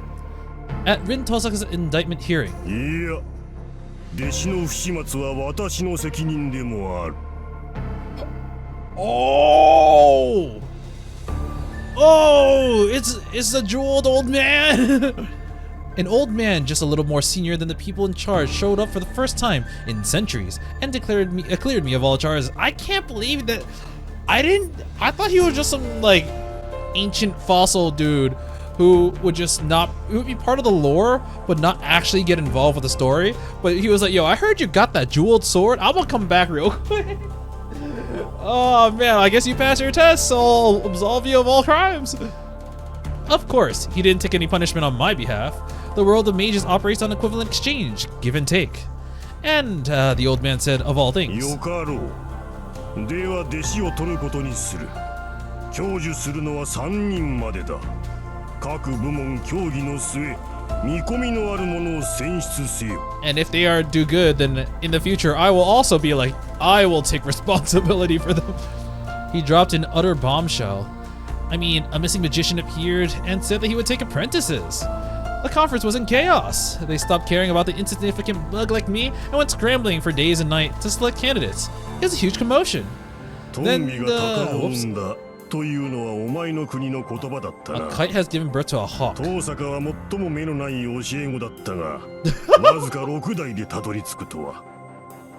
Man, oh man. Then the old man turned to me and while standing there awestruck and said that. It's kind of funny because, yeah, that's exactly what happened. He was like, wait, you completed my task? How? You're a weak ass bitch. Nice. Grease me with that remark. 何のことでしょう、大師父。I know you yoinked my mana from another dimension. I felt it. After, I thought he would kill me if he noticed me. Magicians don't leak their magic to other people. My instincts told me that they would ruthlessly eliminate those who approach their miracles. But you should never underestimate your enemy. The gemstone grandpa patted me on the head and complimented me. 連中を利用してやれ。ここは窮屈な場所だが、道具だけは揃っておる。As expected of the Grand Master. Being someone who travels to all kinds of parallel worlds, he's open-minded. Yeah, to tell the truth, I can recreate the jeweled sword. Oh! I understood the blueprints and theory during that battle, so if I have enough time and resources, I can make an imitation of magic. That's actually so dope. And you know what? I kind of give that the pass because she didn't have the information that Ilya did. Ilya passed it on to Shirou so he can forge it, and after it was forged, she was like, I wonder how this weapon works, and he just kind of like manages to not just utilize it but understand it. So you know what, I feel like, yeah, I can give that the pass. Still, I need serious funds to pull it off. It's more than I could gather in a year or two, no, a decade or two. And that's how I got off scot-free. I even got a free ride to the clock tower to top it off. After I graduated high school, I made Sakura the administrator of Fuyuki and promptly left for London. There we go, Sakura was the administrator for Fuyuki. It's been a year since then. Life at the clock tower has been an ordeal, but like Sakura, I'm very slowly expanding my own territory. Dude, I'm... そうですか。それで姉さん、エミヤの家、先輩のことは。I'm just saying, that part with the jeweled grandpa didn't show up in the movie, at least not to my knowledge, so like, I was just like, whoa, that's pretty cool. 問題になってないわ。I actually don't know much about him too. I know he was like, blah blah blah, second magic, blah blah blah. Well, I thought, like, I've seen pictures of him. He's freaking Mr. Kaleidoscope. Kaleidoscope being one of the most busted craft assistants in FGO. And I know what he looks like. He always looks like kind of cool or kind of stern, but like in a cool way. He's like an old man. I always assumed that he'd be like really strict, but he's like, he sounded super chill just he sounded pretty, yeah, it's very different than I imagined. 報告にはあげてないし、キレイも巻き込まれて死亡した一般人としか記録してなかった。幸か不幸か、あいつのことを知っているのは私とあなただけってこと。How does that work? Kirei marked him down as a regular civilian casualty. Kirei died before him. Yeah, how does that work? Did he like write it in his book in advance, knowing that he was gonna die within a few days of pulling off his shroud? That could be possible, but like, eh? The mood's a little heavy. After the battle, I survived thanks to Ryder carrying me and Sakura to the surface. Ryder took me back to the Tosaka house where I replenished my magical energy. As long as I have enough magical energy, the Tosaka magic circuit will keep me alive whether I like it or not. I couldn't eat for a while, but I recovered quickly. Sakura had to deal with the after effects of being connected to Angry Mayu. And, well, she was hopeless for a while once he was gone. She didn't panic, nor did she brood. She kept pretending everything was fine, like he would come home someday. To be honest, it would have been easier for me to treat her if she snapped instead. But it's all in the past now. Life has slowly changed over the days and months. Sakura graduated and said that she'd stay in Fuyuki for a while. I'm going to use up all my vacation time here. I'll have to go back to London in a week. What did I expect when I came back to this house? For a year, no, for 2 years, so much has happened here. My memory goes back a year, but I actually spent a lot of time here before I graduated. Is that why? Did I think that if I turned to look at the kitchen, he'd be standing there holding a kitchen knife with a bored expression? The rookie mage who got caught up in the Holy Grail War. He fought to the very end and won, and for his troubles. ただいま。 Hello. 悪い悪い。一世から檀家のお供え物を分けてもらってたら遅くなっちまった。 You aren't the Shirou I know. You're not wearing your Shirou shirt. What the fuck is that? And Sakura's like, ah, he's home now. He's home. I kind of like this setup. It's kind of weird because you get this weird feeling that Ryder was like insinuating Shirou was here. But at the same time, the thing that Tiger mentioned was kind of weird too. And it was like, yeah, he's fucking dead. And he's like, oh, yo, what's up? What's up? Of course, we got spoiled by the flowchart. But nope, Shirou's here. Actually, you know what? Now that we saw the outfits, what does Tosaka look like? Can I take a look? Oh, she doesn't have her ribbons anymore. Huh. Oh, I'm just saying. Oh, sorry, wrong thing. Issei confirmed alive. All right. Well, I know I said I love you guys, but not as much as my boy Toy. He ended up looking totally fine. Shirou comes into the living room carrying a veritable mountain of shopping bags. Of course. Our eyes meet. Shirou's blushing and Sakura was like, don't you dare. Don't you dare. Yo, 相変わらず元気そうだな。 You're looking pretty sweet as well. Oh no, I'm gonna laugh. It's obvious that he took a deep breath in the hallway and he's trying his best to play cool. 久しぶりね。相変わらず抜けてるみたいじゃない。 Ah, she's panicking too. Wait, why am I saying the same thing back to him? Now Sakura's giggling at both of us. 先輩、無理して強がってると余計姉さんに笑われますよ。まあ、姉さんも同じように意地を張ってるからおあいこですけど。 Now she's saying something scary. 別に無理なんてしてない。遠坂は家族なんだから、うちにいるのは当たり前だろ。 Yeah, she's family. She's my sister-in-law. Still, he came in holding a massive amount of groceries. Good grief. Why'd you buy so much? We can't finish it all, you dummy. そうね。緊張して損しちゃった。こいつ何にも変わってないし。 I do kind of wonder what kind of job Shirou got. He has a lot of possibilities, especially with... I actually don't... you know, I'm gonna hold on for a second, actually. But, like, he's a very talented person, even if he is kind of dumb sometimes. はい。先輩は何にも変わってません。It's so weird because we rarely ever see Shirou from someone else's POV. So just seeing his his portrait is so weird. And he's like, bro, really? Oh, he's making that face saying that he's got something to say, but decides not to bother. 言ってろ。それより遠坂、今晩は飯食っていくんだろ。ええ、泊まる気満々だけど。そっか。 Oh じゃあ休ん no. だろ。長旅で疲れただろ。晩飯はこっちで片付けるから、さくらとお茶飲んで待ってろよ。 Look at the fucking smile. Ah. 積もる話もあるだろうしな。 He goes to the kitchen and puts on an apron. It's a place he's always been for the last year. No, half year to be exact. A sight burned into my memory. あ Ah. りがとう。お言葉に甘えるわ。そうしろそうしろ。ああ、それとおかえり登坂。ちっとも心配してなかったけど、いつも通りで安心した。ええ。ただいま、エミヤくん。そっちもいつも通りで嬉しいわ。 Then the master of the house briskly prepares dinner for a freeloader. Well then, I guess I'll look forward to seeing how much he's recovered in the last year. 調子良さそうじゃない。一時はどうなることかと思ったけど、あれなら相手が誰であろうとバレないかな。学校の方は問題なし？はい。おかげさまで一緒に卒業できました。 Oh, graduated together, so you got held back a year. Alright, then I probably don't need to step in anymore. Sakura never needed my help to begin with, but hopefully I was helpful in filing a leave of absence with school and smoothing things over with Miss Fujimura. And if you want to know why he's alive, it's only possible through magic! Magic! Shirou Emiya's body was completely destroyed. His magic circuits were thoroughly wrecked by Archer's arm invading his body and projecting past his limits. It was a death beyond even the power of the Holy Grail to heal. The reason he's hale and hearty now is because the Shirou standing there is a copy. No, that's not accurate either. Shirou's body died. The Holy Grail couldn't have resurrected his dead body. All the Lesser Grail, all Ilya could do was a mystic called the Third Magic.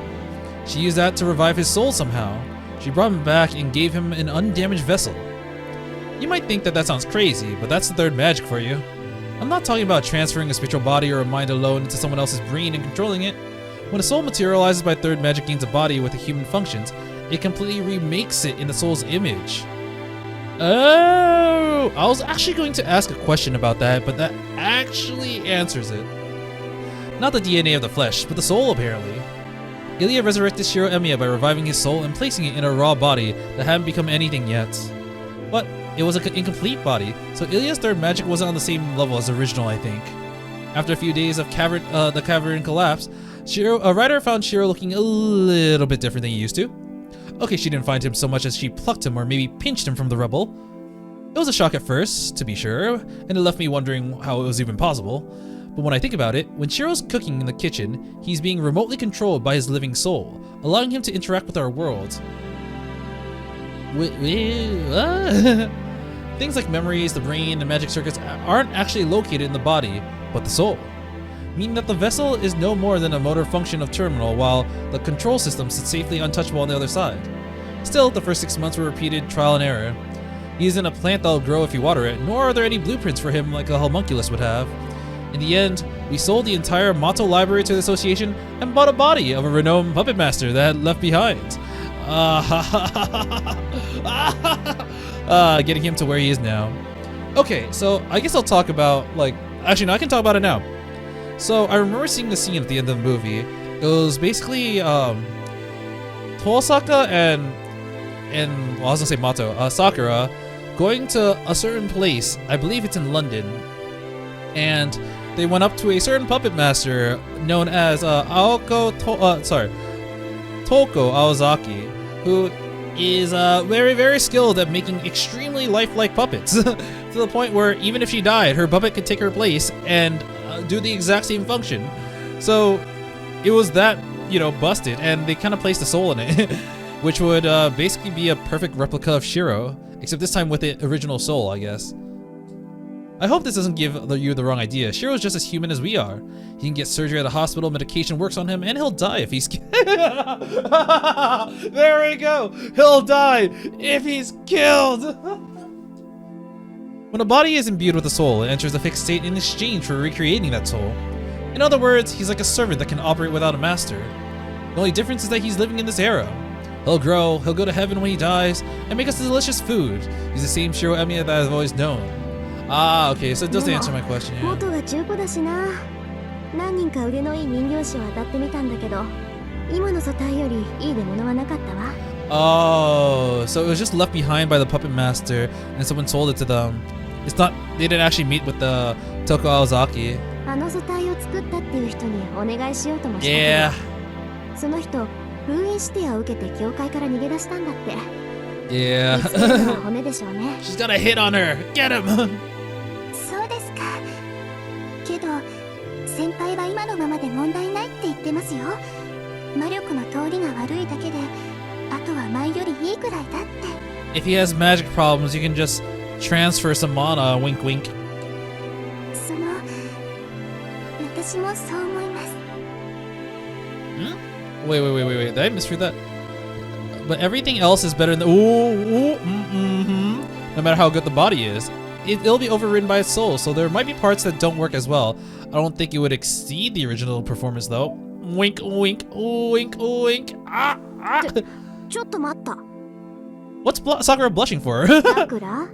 What? そのですね。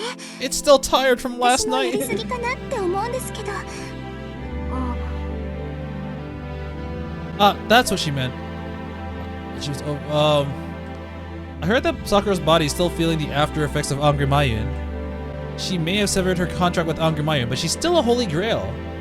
In fact, she's still connected to the other side.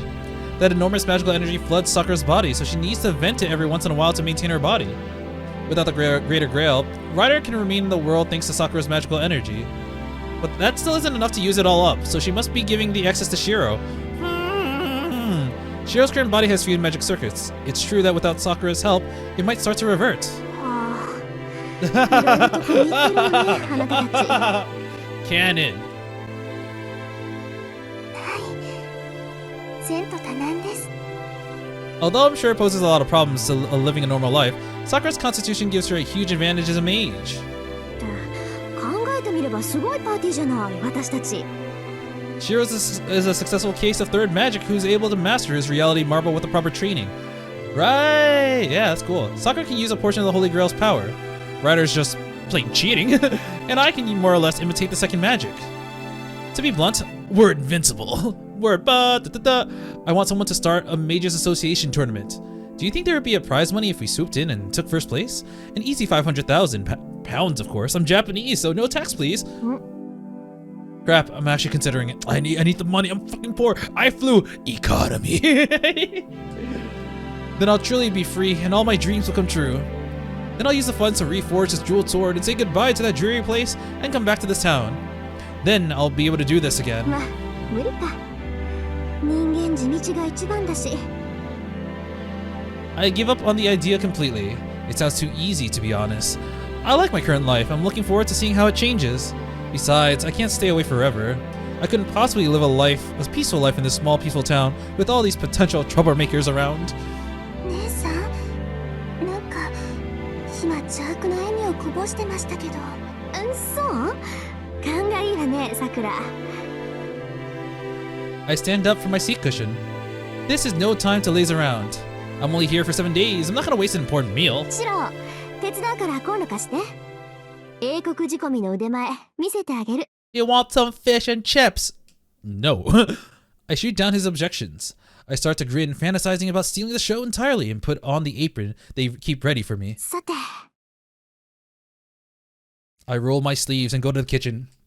But before that, I remember what I wanted to confirm the most when I came back home. It's been 2 years. Oh, we have hopeful music. I turn to my gentle grown-up sister.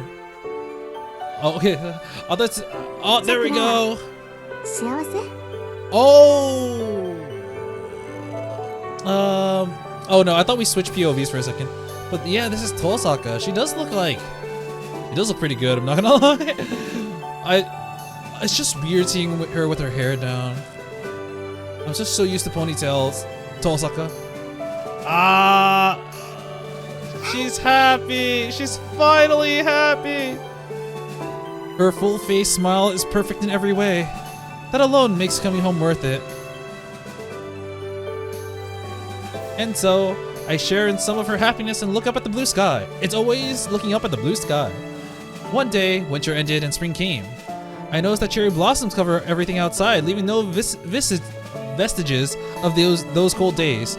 We gained enough to balance out what we lost and settle our accounts. So, our story in this town is over, but our story is just beginning. The credits will roll in the far, far future, as in like 2 minutes.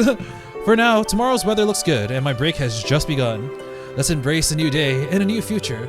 In my mind, I see a vision of ourselves leisurely walking down a hill. Now, let's go to see the flowers this year, just like we promised. Ah, they're going to do Hanabi! Or Hanami, sorry. What the fuck is that ray of like light coming from the sky? Splitting the screen. Oh my god, is that the Grand Order? Ah, there we go. It's the soccer. It's very, very bright. Extremely bright. Ah, you can see the sakura petals fluttering down. Right, it looks kind of awkward. It's like, am I supposed to be here? Ah. Shirou also looks kind of awkward. It's like, yeah, I'm here too. I'm here too. So the winter went by and spring came along. Nature is in full bloom and there is nothing left that reminds you of those hard, cold days. Stash away both what you lost and gained, for life continues on.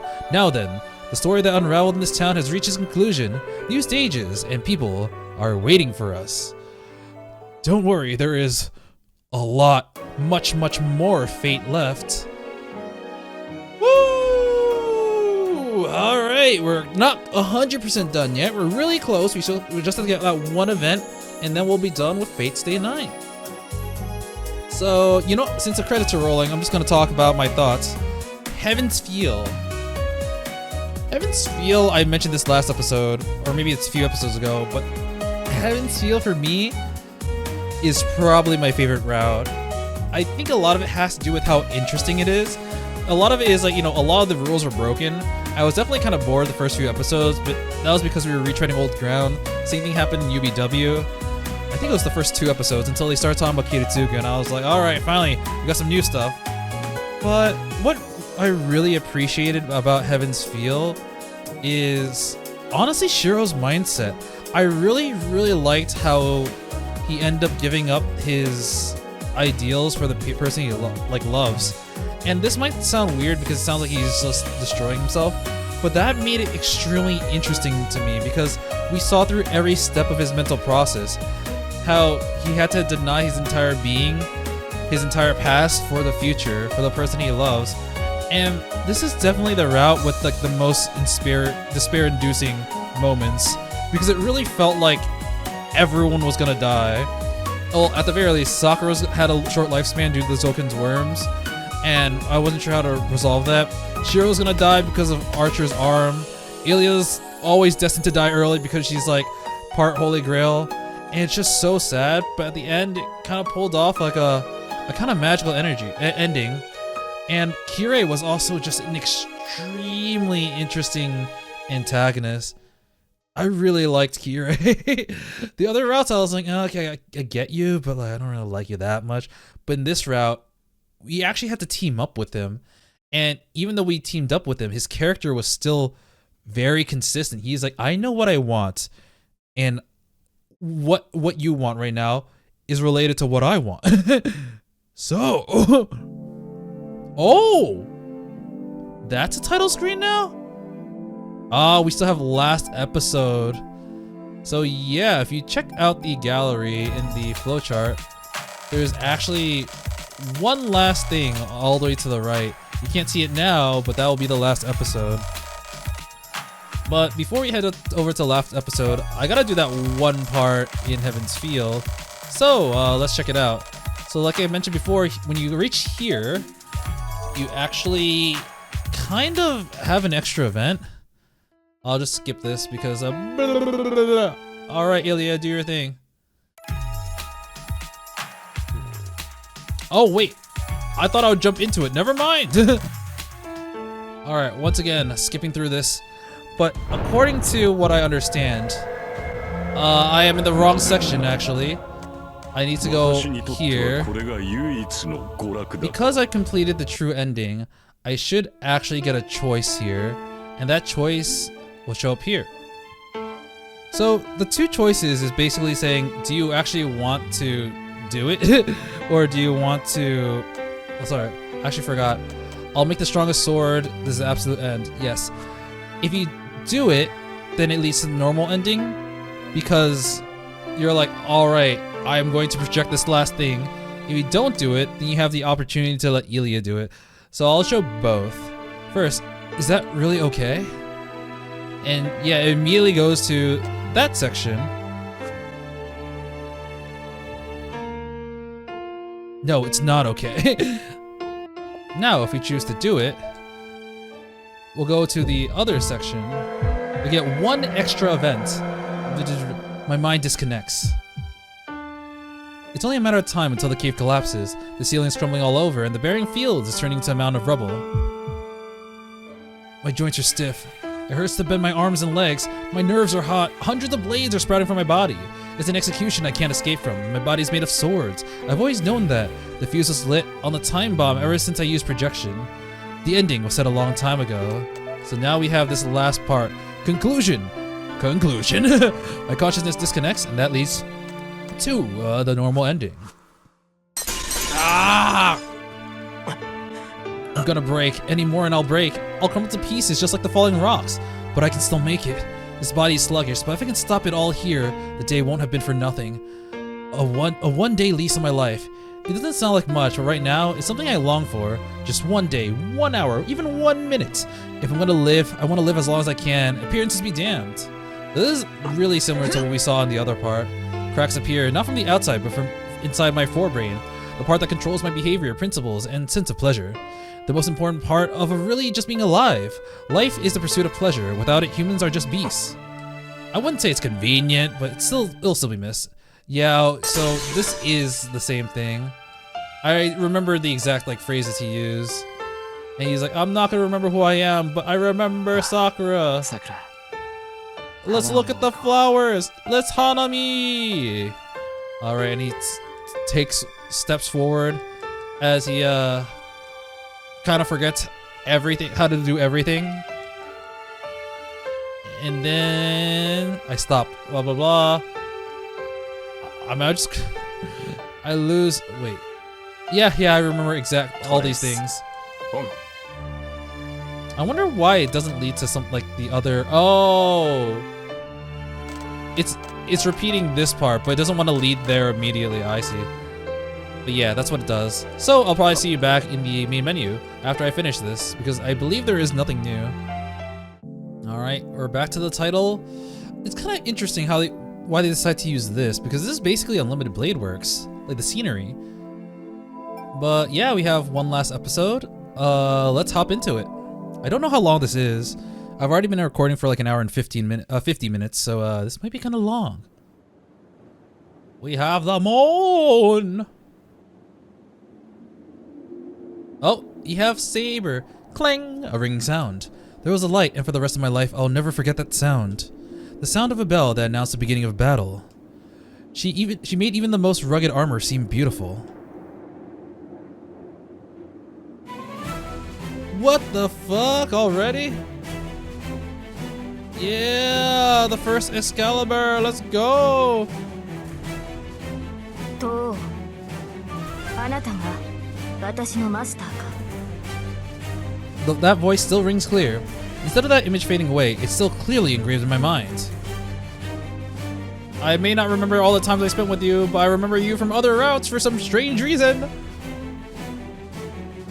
召喚に従い参上したこれより我が剣はあなたと共にありあなたの運命は私と共にあるここに契約は完了した I wonder why they're doing this specifically. The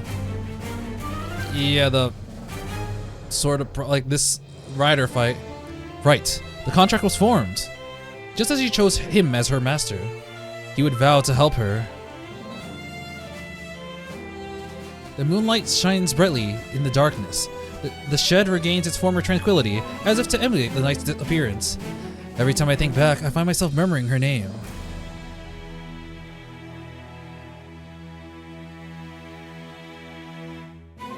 The azure light is all but forgotten. Her hair like golden sand bathed in the moonlight.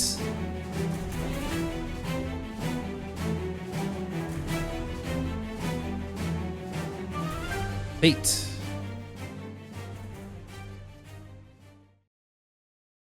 Okay, this is kind of out of place, but there are some things I want to mention. Actually, I'll keep going until there's background music. Years later, during one of my naps, I find myself remembering the clash of swords from long ago. I don't recall the correct order of things. Memories are distant and dim, and what I felt back then is back in the distant past. So let's talk about the past. It's a story about a boy and a girl over a Holy Grail that took place over a short span of 15 days. Huh, so this is straight up the Fate route. And now we got UBW music. Or rather, sorry, Emiya music. その時は私が死ぬだけでしょう。シロウが傷つくことではなかった。繰り返しますが、今後あのような行動はしないように。マスターであるあなたが私をかばう必要はありませんし、そんな理由もないでしょう。Okay, this is once again mistimed, but I do want to talk about one thing that I was thinking about for Heaven's Feel. So Shirou is now in like basically a doll. I was wondering like could he ever reproduce with Sakura? I think the answer is no. At first I was thinking maybe the soul over rewrote the doll, so eventually the doll essentially becomes Shirou. Kind of like some part in Jujutsu Kaisen, for lack of better words. But I believe like if it's the way that Tosaka was mentioning how his mind is basically just controlling this doll, for all intents and purposes it's real but kind of not really, then I guess it wouldn't have his DNA. Right? Right? So I guess he wouldn't be able to. Well, that was just something I wanted to think about. Wish Gable! ですから、そんな人間がいるとしたら、その人物の内面はどこか欠落しています。その欠落を抱えたまま進んでは、待っているのは悲劇だけです。It's Sasaki Koji! あなたは戦わ I ない miss you, というの Assassin. なら You weren't really much of a character in the last route.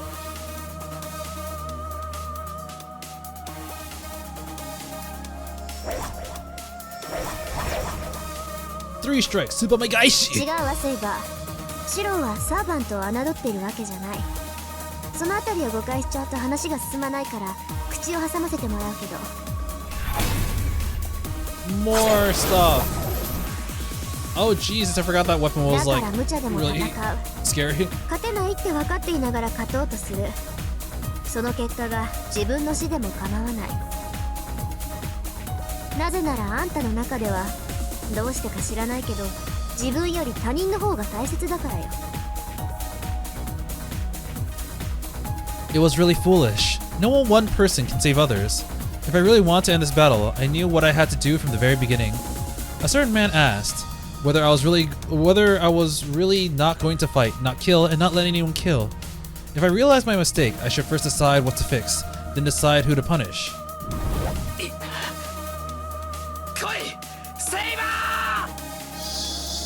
I don't really understand the purpose of this, to be honest.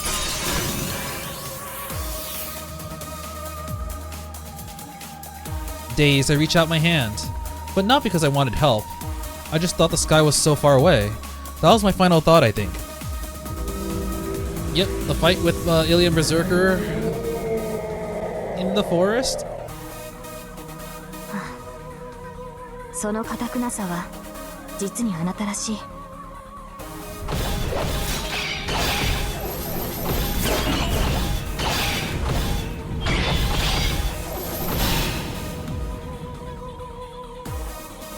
まったく今さら答えるまでもないでしょう。私はあなたの剣です。私以外の誰があなたの力になるのですか、シロ。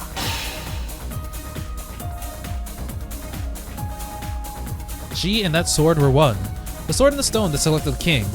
The brilliance of the sword that sealed her fate was also her brilliance.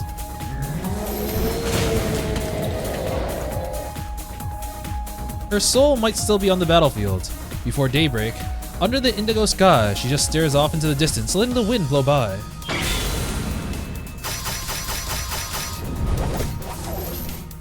Dual two-handed saber. That's not what I meant by dual wielding. A king is not human. One cannot protect people with human emotions. 生はデートってのはね、要するに相引きのことなの。シローは遊びに行くって言うけど、つまるところ男の子が好きな女の子にアピールするチャンスってわけ。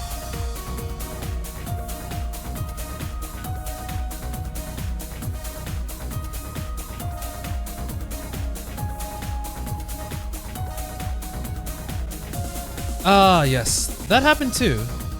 Luckily, the sky was high and the wind was nice and cool. That memory still lives in his heart, clear as day.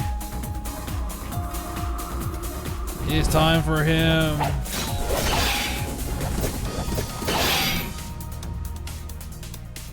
王の誓いは破れない。私には王として果たさなければならない責務がある。I won't listen. I won't go home, Shirou. アーサー王の目的は聖杯の入手です。それが叶おうとも、私はアルトリアに戻ることはないでしょう。私の望みは初めから一つだけ。剣を手にした時からこの誓いは永遠に変わらないのですから。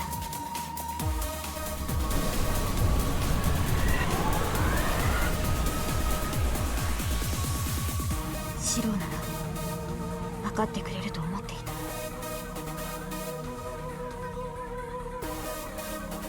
A scene from so many years ago. それを手に取る前にきちんと考えた方がいい。 You don't sound like that, Merlin. Not anymore. いいえ。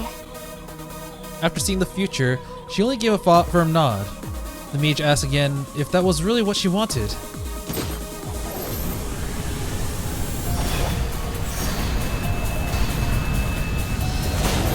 Look at how happy Gilgamesh was, trying to kill his wife. 多くの人が笑っていました。それはきっと間違いではないと思います。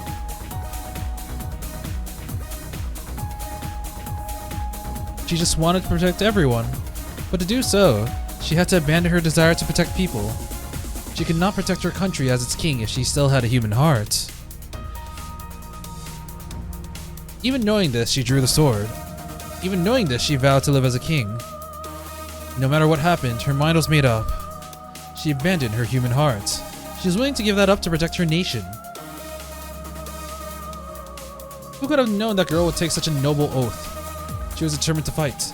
Come what may, and however it might end, she still decided to fight. Even if it was an inevitable solitary doom awaiting her. 私は選定役だと言っただろう。ふさわしい人間がいるのならば喜んで聖杯は譲る。そのためにまずはお前の言葉を聞きたいのだ、エミヤシロ。I'm sorry, I still am not sure what the purpose of this is, and we're like 10 minutes in. What I see is an all too familiar living hell. No matter how much they begged for help, I couldn't give it. If there was anything I could do, it would have been to put an end to it. I could only fix the wrongness of those living dead. I could only make the architect of that hell pay for his sins.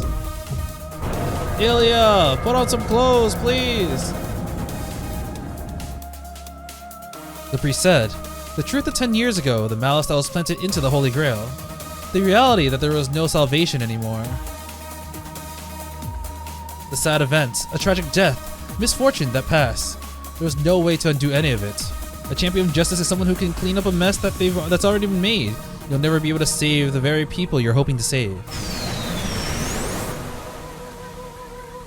I couldn't look them in the eye. I wanted to run away. Nothing could be done. As I listened to their pleas, I knew I had no miracle to grant. I didn't have the strength to contradict the man claiming champions of justice were just that. I have no apparent enemy. I have no enemies. I never wish for anything for myself. But let's say, if I did have a miracle at the ready, would I? そんなことは望めない。 I faced the corpses. I grit my teeth as I refused. Hey Gilgamesh, I'll beat you in another ending. What is lost cannot be returned. His pained expression alone makes her heart ache. What was it that she had said? She could not start over. It was her duty as a king, so she refused over and over.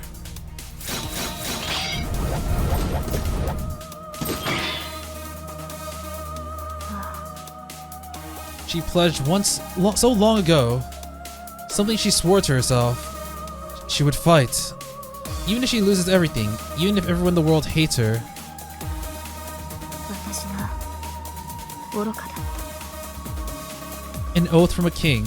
A promise to fight against all odds.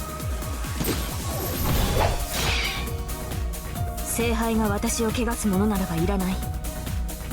私が欲しかったものはもうすべて揃っているのだから。 Yes, she has everything she needs with her now.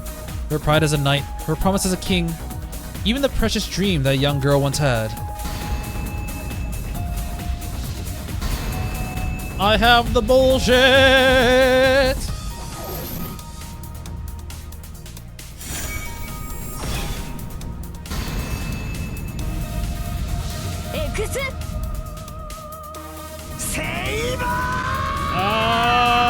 Angry Gilgamesh! That is like one hell of a face. You have my unwavering trust and respect. These are not my words as a king, but as a girl who could not protect anything, and now I shall be your sword until the very end.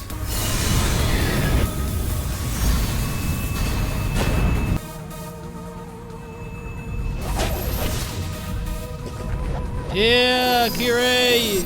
You weren't... You see, you lost because you didn't show off your amazing muscles in this route. You probably could have outrun him. You didn't have to get hit by that. You could have dodged it, you dum-dum.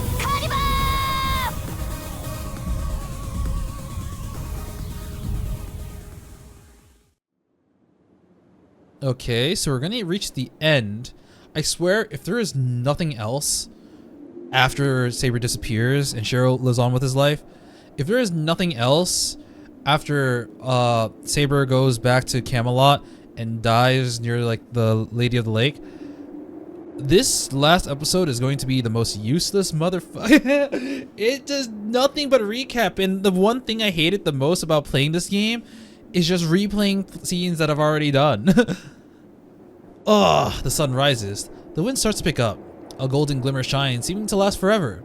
In it, 最後に一つだけ伝えないと。 I can hear the determination in her voice. どんな I try to at least sound strong. She turns. Saber looks straight at me and says, her voice clear, シロ、あなたを愛している。 She said it. The wind blows over the mountaintop. For a moment I closed my eyes, blinded by the morning sun. Then I opened them again. I don't think I was surprised. I just had a feeling. Our goodbye was always going to be like this. All I see is a wasteland. Saber's gone, carried off by some gusting wind. Just like when she appeared, she left with grace without a trace. 本当にお前らしい。 There are no regrets in my voice. Every memory, both of what I've lost and of what I've gained, remain in my heart. I'll keep them there forever. I look out at the rising sun, hoping I never forget any of this, that none of it fades from my mind for a long time to come. I watch the morning glow spreading over the distant land below. It reminds me of the golden fields that she fought on.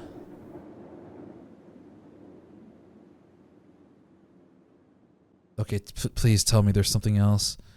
If it just ends with Saber lying on that tree. Realta Nua. That is the version of Fate that got remastered initially that this is based off of. Okay. Oh, thank God, there's something new.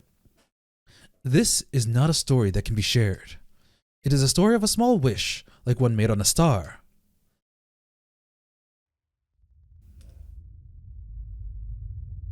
I don't know what I'm looking at. Why is the sky like cut? It was a long journey. The time spent, the ideal that was held up, the life I tried to live, they were all probably a nuisance. No matter how far along the road he traveled, he never got any closer to the end. Oh, wait, we're talking about the first or third person? No rest, no giving up, no hesitation. His resolve was strong. He traveled a long path. His journey was long, endless. The reason for this was quite simple. He did not know where he had to go or what to do to find respite. It seemed that he somehow failed to find the end of his journey, though that should have been decided at the outset. Ah, this is Shirou with his unlimited blade works. Nothing is eternal or immortal. No matter how prosperous or famous something might have been, the more it's used, the more it deteriorates. This applies to everything: machines, bodies, even a person's mind. Everything wears out, everything eventually fades. Which is why even something one did not think of as painful at first may come to change after years of repetition.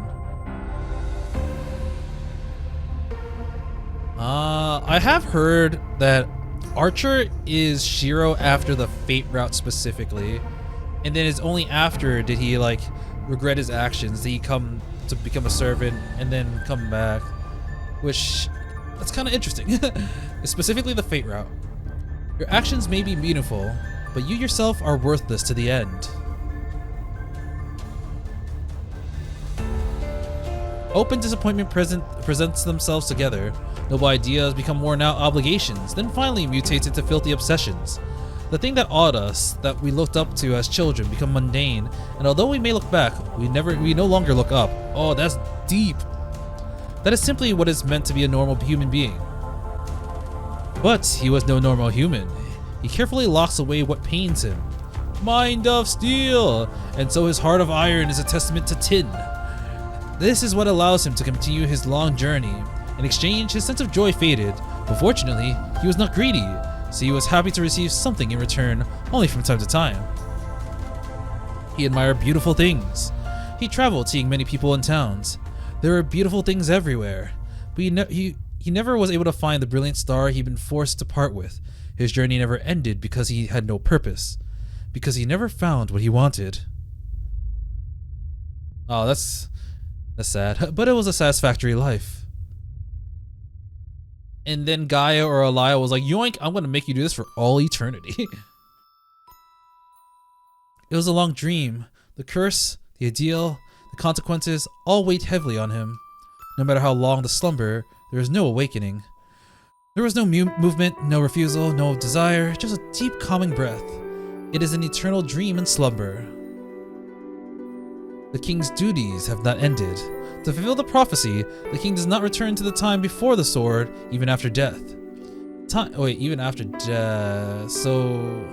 Okay, so at this point, Artori is dead. Time passed, the nation prospered, and people changed. Even when people no longer wished for a noble king, the king's vow endured.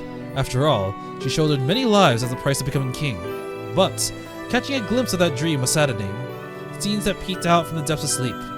But now, she wants to convey her feelings, to have him, now distant and walking his path alone, hear her. Even if it means that she casts aside her humanity and becomes a machine that just repeats the same thing over and over. Even if nobody else notices his pain. I am here, and I know your strength. But her eternal oath endures. If the past cannot be changed, then that in itself is eternity. The oath, its resolve, and now binds the king forever. She will never allow herself to become the person she'd been before drawing the sword from the stone. But she still wants to see him. Even if she has to sleep for eternity, she still wants her voice to reach him. Oh. それは難しいな。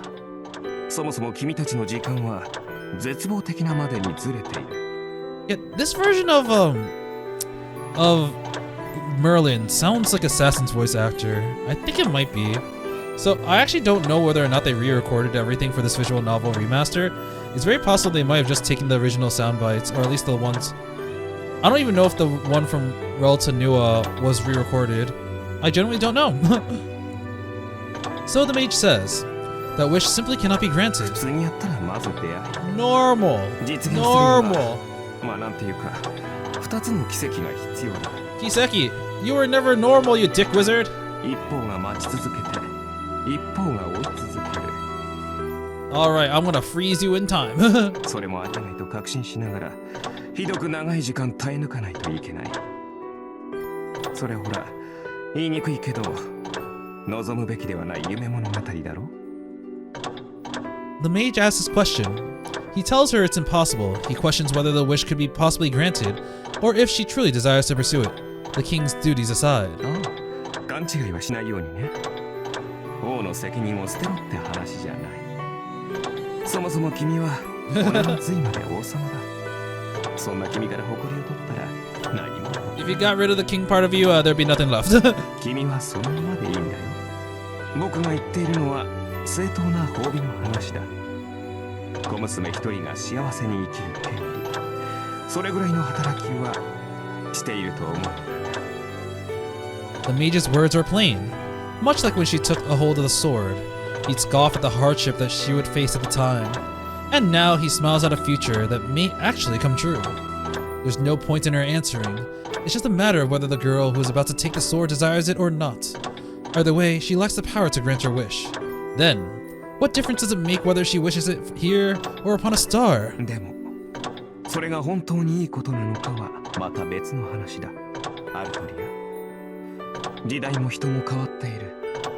あの頃のままなのは君だけだ。夢は夢のままの方が美しい。君はこのまま死んだように眠っている方が楽でいい。それでも There's no need to answer. Even if she does not say it aloud, her wish won't disappear. And that would have been just fine. Nobody would come to visit. Finally, no one would seek her out. She just had to wait for the day the king disappeared from the people's hearts and minds. All she has to do is keep that warm wish to herself as her source of encouragement, her dream, and just endure the eternal slumber. This is really interesting. You know, I'm actually kind of engaged now because it's saying that like the really extremely bittersweet ending that we saw at the end of the Fate route might actually have a way to connect back, find a way for Shirou to reunite with Saber, because Saber, she's like, all right, for all intents and purposes, I'm like officially dead, but really what's happening is, I believe she ascended to Avalon or whatever Avalon is. I don't really quite understand what Avalon is, but she's going to essentially just keep waiting until she matches back up to Shirou's time period, and then when before he's broken, or before he's like tired of everything, she's going to try to have her voice reach him. In the end, he couldn't change his ways, and she was never rewarded. And then, a long time passed between the two of them.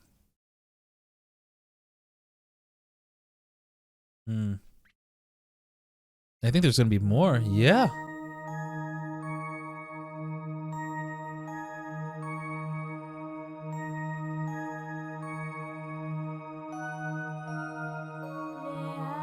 What the heck is this?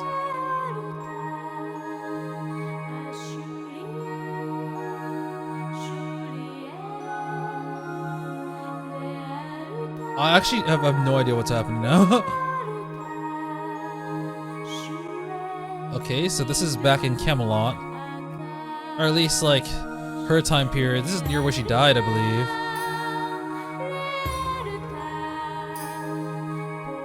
I opened my eyes.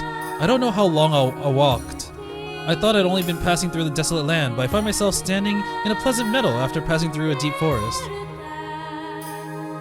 I'm not sure where I am. How much time has passed?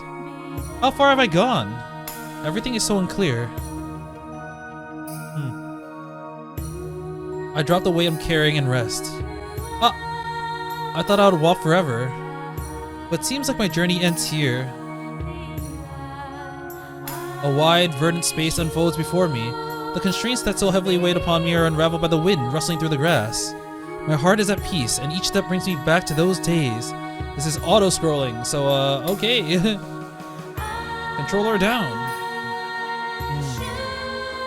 The endless blue sky reminds me of a promise I made a long ago, though I never spoke it aloud. It was a youthful illusion, a wish I made as a bluff. Because we saw the same sky and felt the same things. Under the same sky, and we kept it pursuing it. I'm sure that we could have made it happen. That's why I thought in my hometown. And then, she awakens from a dream as well. She keeps looking up at the sky and waits hopefully. She notices that the wind has changed directions and finds herself fighting back tears. As she prays, Illuminated Blade works, she continues waiting for a visitor. She simply says goodbye. Until now, she only hoped for it, but she is so thankful for that small ray of hope.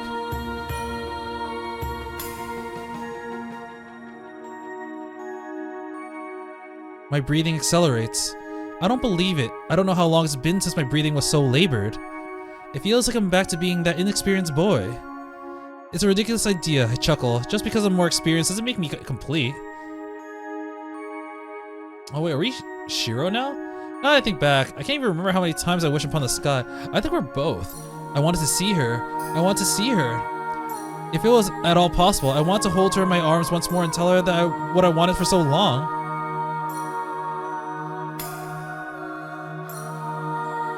Her heart races. Yeah, we're both POVs, but she doesn't move. No, she can't bear the thought of ruining all of his efforts walking all this way. She wants to start running to him right away, but she'll have to wait, just as she has been.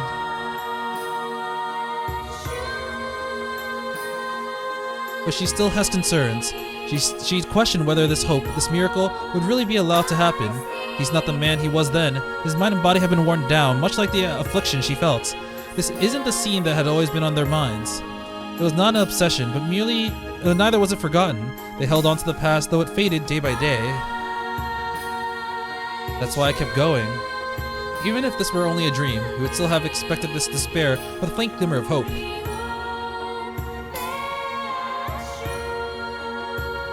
Show them already, yes! Saber on the field! No, those deceptions are over. The hopes, once remembered only as words, return in all its vivid brightness. Everything that had been locked away for so long stirs to wakefulness. Ah. Oh, right. Blood courses through her tin heart once again. The golden earth. Her heart has finally caught up and arrived at her hometown, which is long since lost.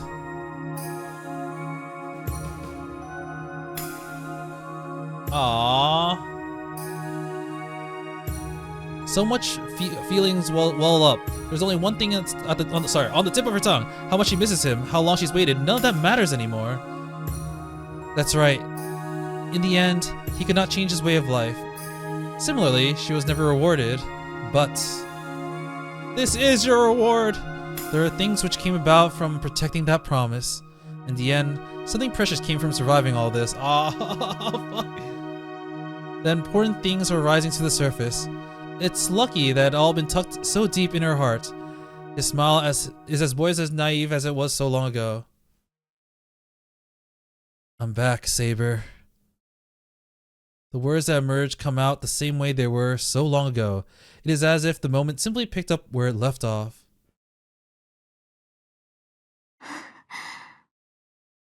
Her steps are light. Her face breaks into a wide smile.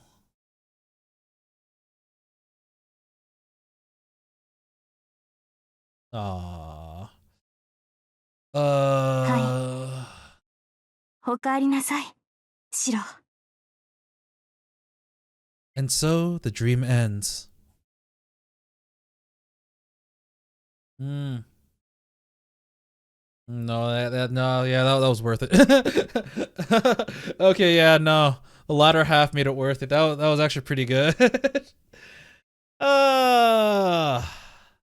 was a really good way to like tie up the fate ending. He traveled in pursuit of a star. On every journey he saw others off. Much was lost and much was made.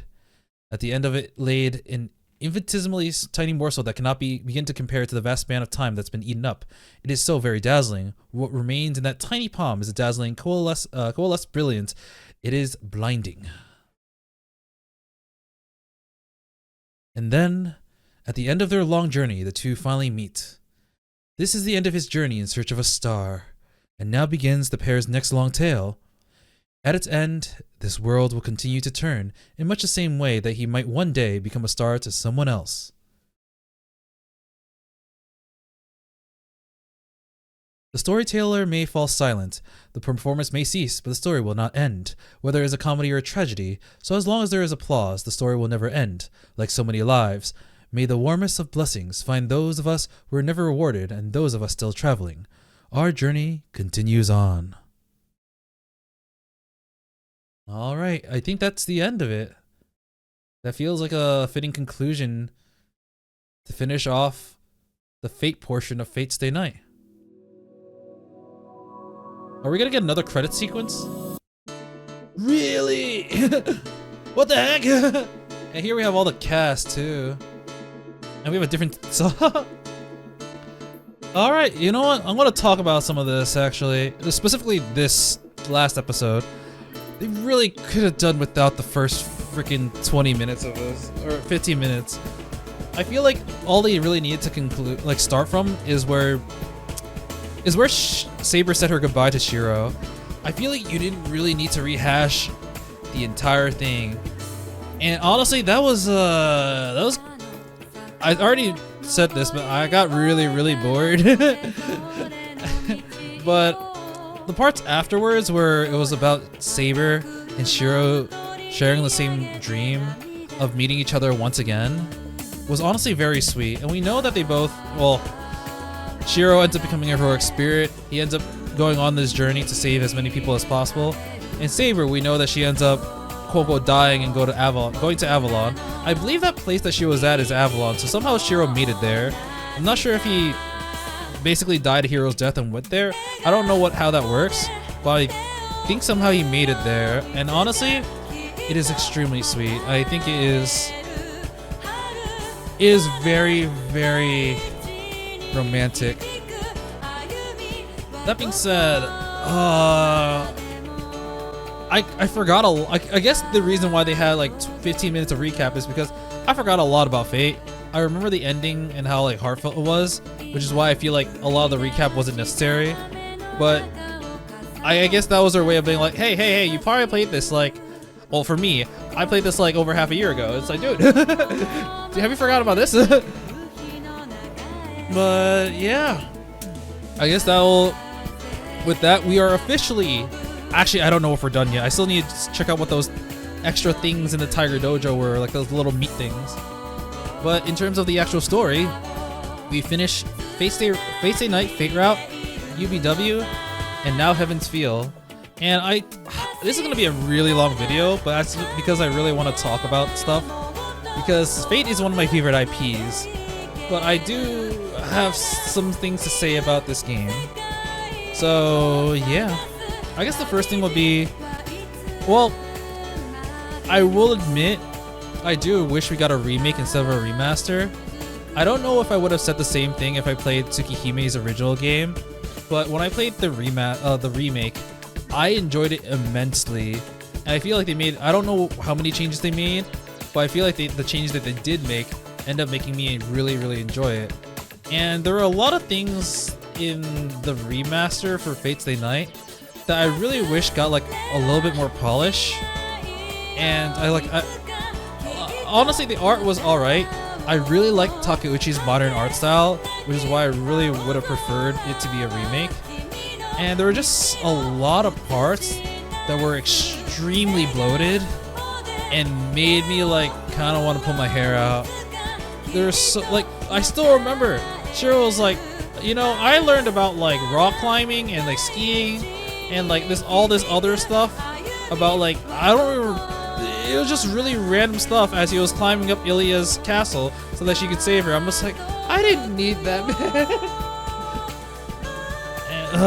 But I mean, I don't really know what else to say. Like, Fate is Fate, and it's just really good. I don't. You know, I do appreciate this last episode, but I do kind of wish they had it. Maybe, yeah, I think they should have had it after the Fate route. It would have been a nice like little nudge to suggest what Shirou's future is and how it'll end up, but it does not outright explicitly say that he's Archer, so it wouldn't be a spoiler for, oh shit, it wouldn't be a spoiler for Fate UBW. All right, so let's take a look at this.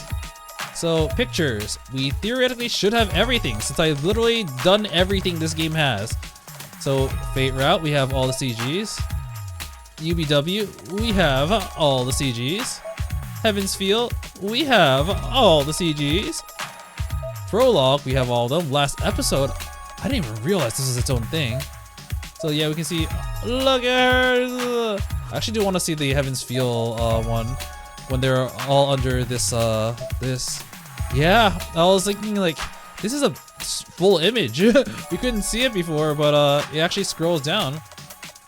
And the other is probably Tiger oh, never mind. I thought it was gonna be Tiger Dojo. What is the purpose of other? Oh wow, we even have Tiger and Ilya in the bath. But yeah, before I just go to yapping mode, I do want to talk about the endings. So we did all of these things, but I did notice last time that there was like the cow and the 3 meat things. I didn't do the 3 meat things, so I think I'll check them out. I don't know what this is.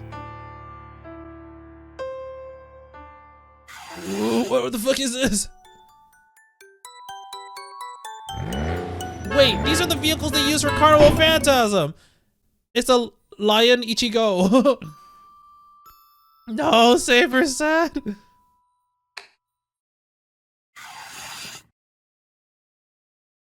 Wait, oh my god, we got worms here. Wait, what the fuck is? Oh. I'm so confused. No, Sakura, no. Wait, is that? Okay, I was afraid they're gonna be really long, but it seems like they're really short and honestly kind of funny. So you know, I'm gonna watch through all of them real quick. Ah, she's throwing those baseballs. Whoa! Go home, Einsburn, stage 3. Oh fuck! He turned into Toho. Silent curiously, blah blah. Fuck.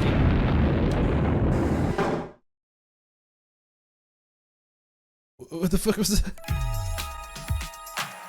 that? Sure. Alright. A 3rd bone meat thing.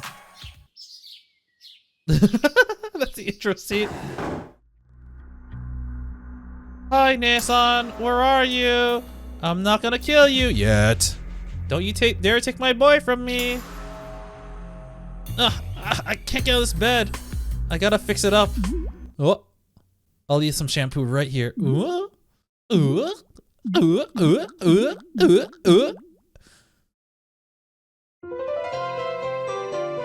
the? It's so sweet. Oh my god.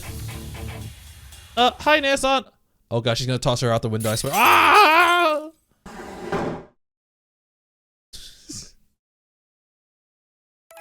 That was so fucking stupid, man. Oh my god. Alright. Actually, is there anything else in the gallery? So we have the movies, which are just the 3 openings. We have the entire music list, which Jesus, this is actually really long. I'll play this one. Hell yeah! Yakusoku sareta shori no ken. I love saying that. You have the completed flowchart with everything. Does it actually show the last episode at the very end now? It does. You can see it here. Yeah. I don't know how long I walked. We actually have all of the information for all of the servants. So I do want to check Saber's Excalibur for a moment. So does it show like this is within the category of holy swords, the greatest noble phantasm? Thank God Enuma Elish is not a freaking sword. It's a freaking cylindrical vibrator thing. I don't know. And it is the ultimate slashing attack that cuts through everything along its faults that are formed by light. Well, it couldn't cut through the raw ass. Alright, cool. And weapons. We actually have a pretty decent number of weapons now. But it's just enough for one list. And library. Oh! Dang. Oh, Awazaki person. Name Awazaki is mentioned in passing during the story and refers to the mage family who administers the highest quality spiritual land in Japan. It is an infamous name within the mage society. The Awazaki are an old but not especially prestigious lineage. Some generations ago, the Awazaki patriarch opened a path to the roots, and subsequent family heads have had a high probability of becoming magicians. The current Awazaki successors are a notorious pair of sisters. After inheritance struggle, the younger sister won the title of the magician. Trust me, she did a lot more than that. The older sister went to London, became a renowned mage, but apparently left the clock tower due to differences of opinion. During the events of the 5th Holy Grail War in Fuyuki, it is believed that the older sister is in hiding, while the younger sister is an easygoing tour of Japan. And she's going to meet this one kid with glasses and hopefully not groom him. She'll only groom him in Carnival Phantasm. The younger sister's only talent is destruction, while the older sister has a master artist temperament. They may or may not have been a very slight level of involvement in the event of fate. Alright. I'm just gonna chill here as I talk about my feelings. So, yeah, it's this will end with, I believe, episode 65, but this will be a long conclusion to it because I end up doing a lot more than just finishing the game. But yeah, this has been a pretty interesting and delightful experience. I think I'm like 130 hours into this game. This game was really bloody long, and I tried to extend my usual playtime, not have like an hour and like 20 minutes per episode, though some of them were shorter. Usually I try to play for like somewhere between an hour and 40 minutes to 2 hours per episode, so it ended up being really long and still ended up being one of my longer playthroughs. So this game was just really freaking long. But that being said, I will talk about some things I really liked and some things I didn't really care much for. There's a little bit too much repetition. I did like how they presented the flowchart and made it very easy to navigate, but due to point structure and due to just a lot of going over same lore over and over again, and sometimes there's a lot of moments of a lot of lore drops. Some parts just kinda got really tiring to read.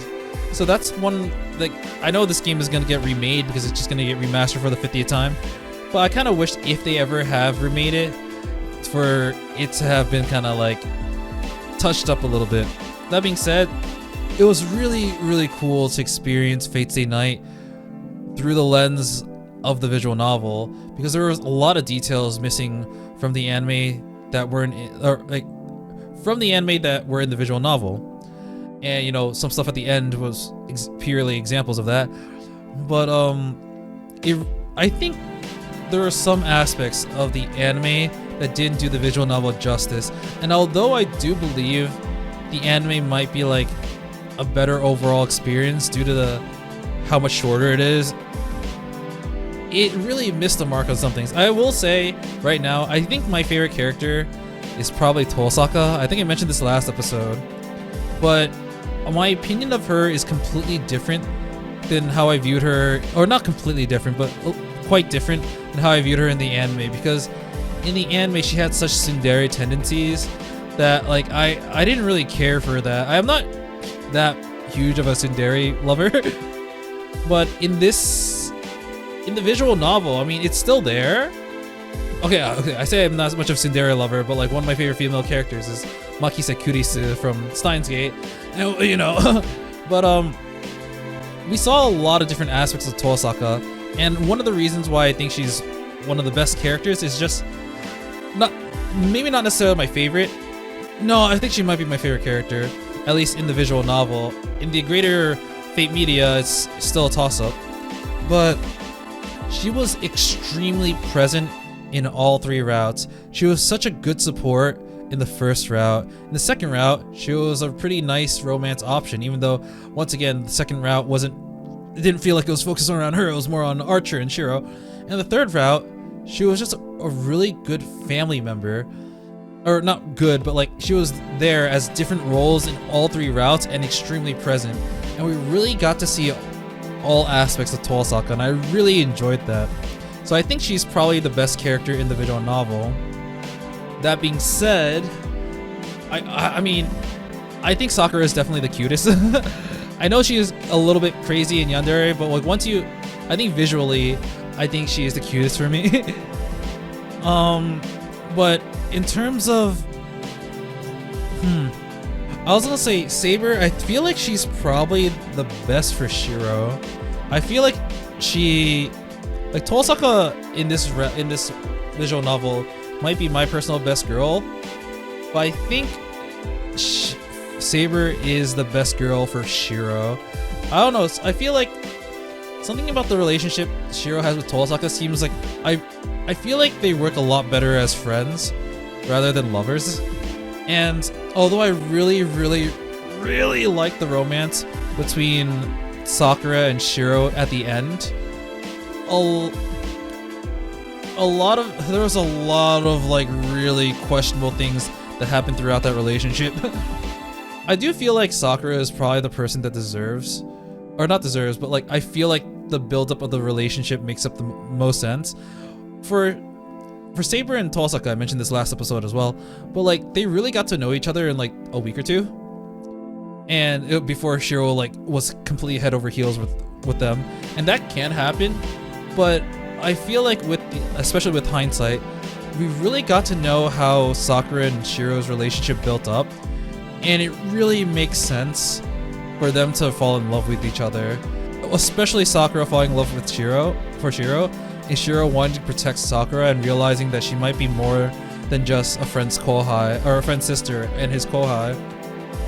I feel like that relationship makes the most sense, which is why, in terms of the routes, I end up liking Heaven's Feel the most, because it really showed the character changes and development the best for Shirou, in my opinion. Or at least I liked where the direction his character was going. Throughout the story, Shirou was, I keep joking that he's dumb, but really I think he's just stubborn, and he doesn't think things through always. I joke around saying, because I really like saying, "You stupid," but really he's just someone that's really concerned and sometimes doesn't have the luxury to think twice.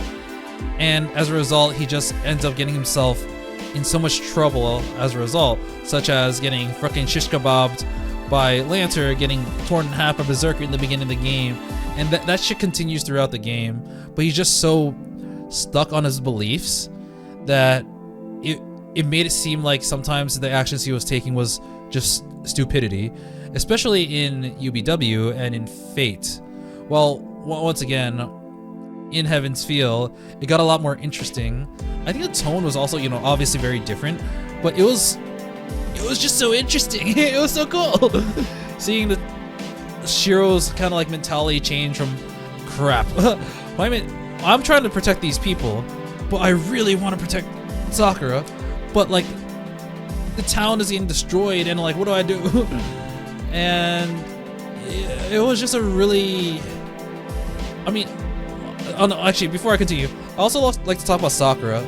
I remember thinking, I mentioned this just earlier, I really like Sakura's like design. I think she's really cute, but when I was watching the anime, she had a very bare bones personality outside of Heaven's Feel. It was just girl who has crush on senpai, and they make food. And I think that was it. And I really like how they expanded on Sakura's character in Heaven's Feel, because honestly, she is definitely a victim. Her past is extremely tragic, and you can completely understand why she feels the way she does, especially towards Tosaka, because she's been abused her entire life. And even though she grew up, she was born to the same family as Tosaka, and she really respects Tosaka, she just thinks it's like, damn, it's not fair. Just because I was a little bit younger, my life got completely derailed, and the one thing I'm able to find happiness and solace in, the one person that I respect is trying to take it away. And it's like, I'm so done. Like, if something like that happened to me, I would understand. Oh, sorry, I don't want to say I'm gonna do something, but I can completely understand the complete crash out that Sakura had. And we all, I feel like, okay, maybe not all, but a lot of us, and by us I just mean people in general, we have intrusive thoughts, and what defines us sometimes is whether or not we act on them.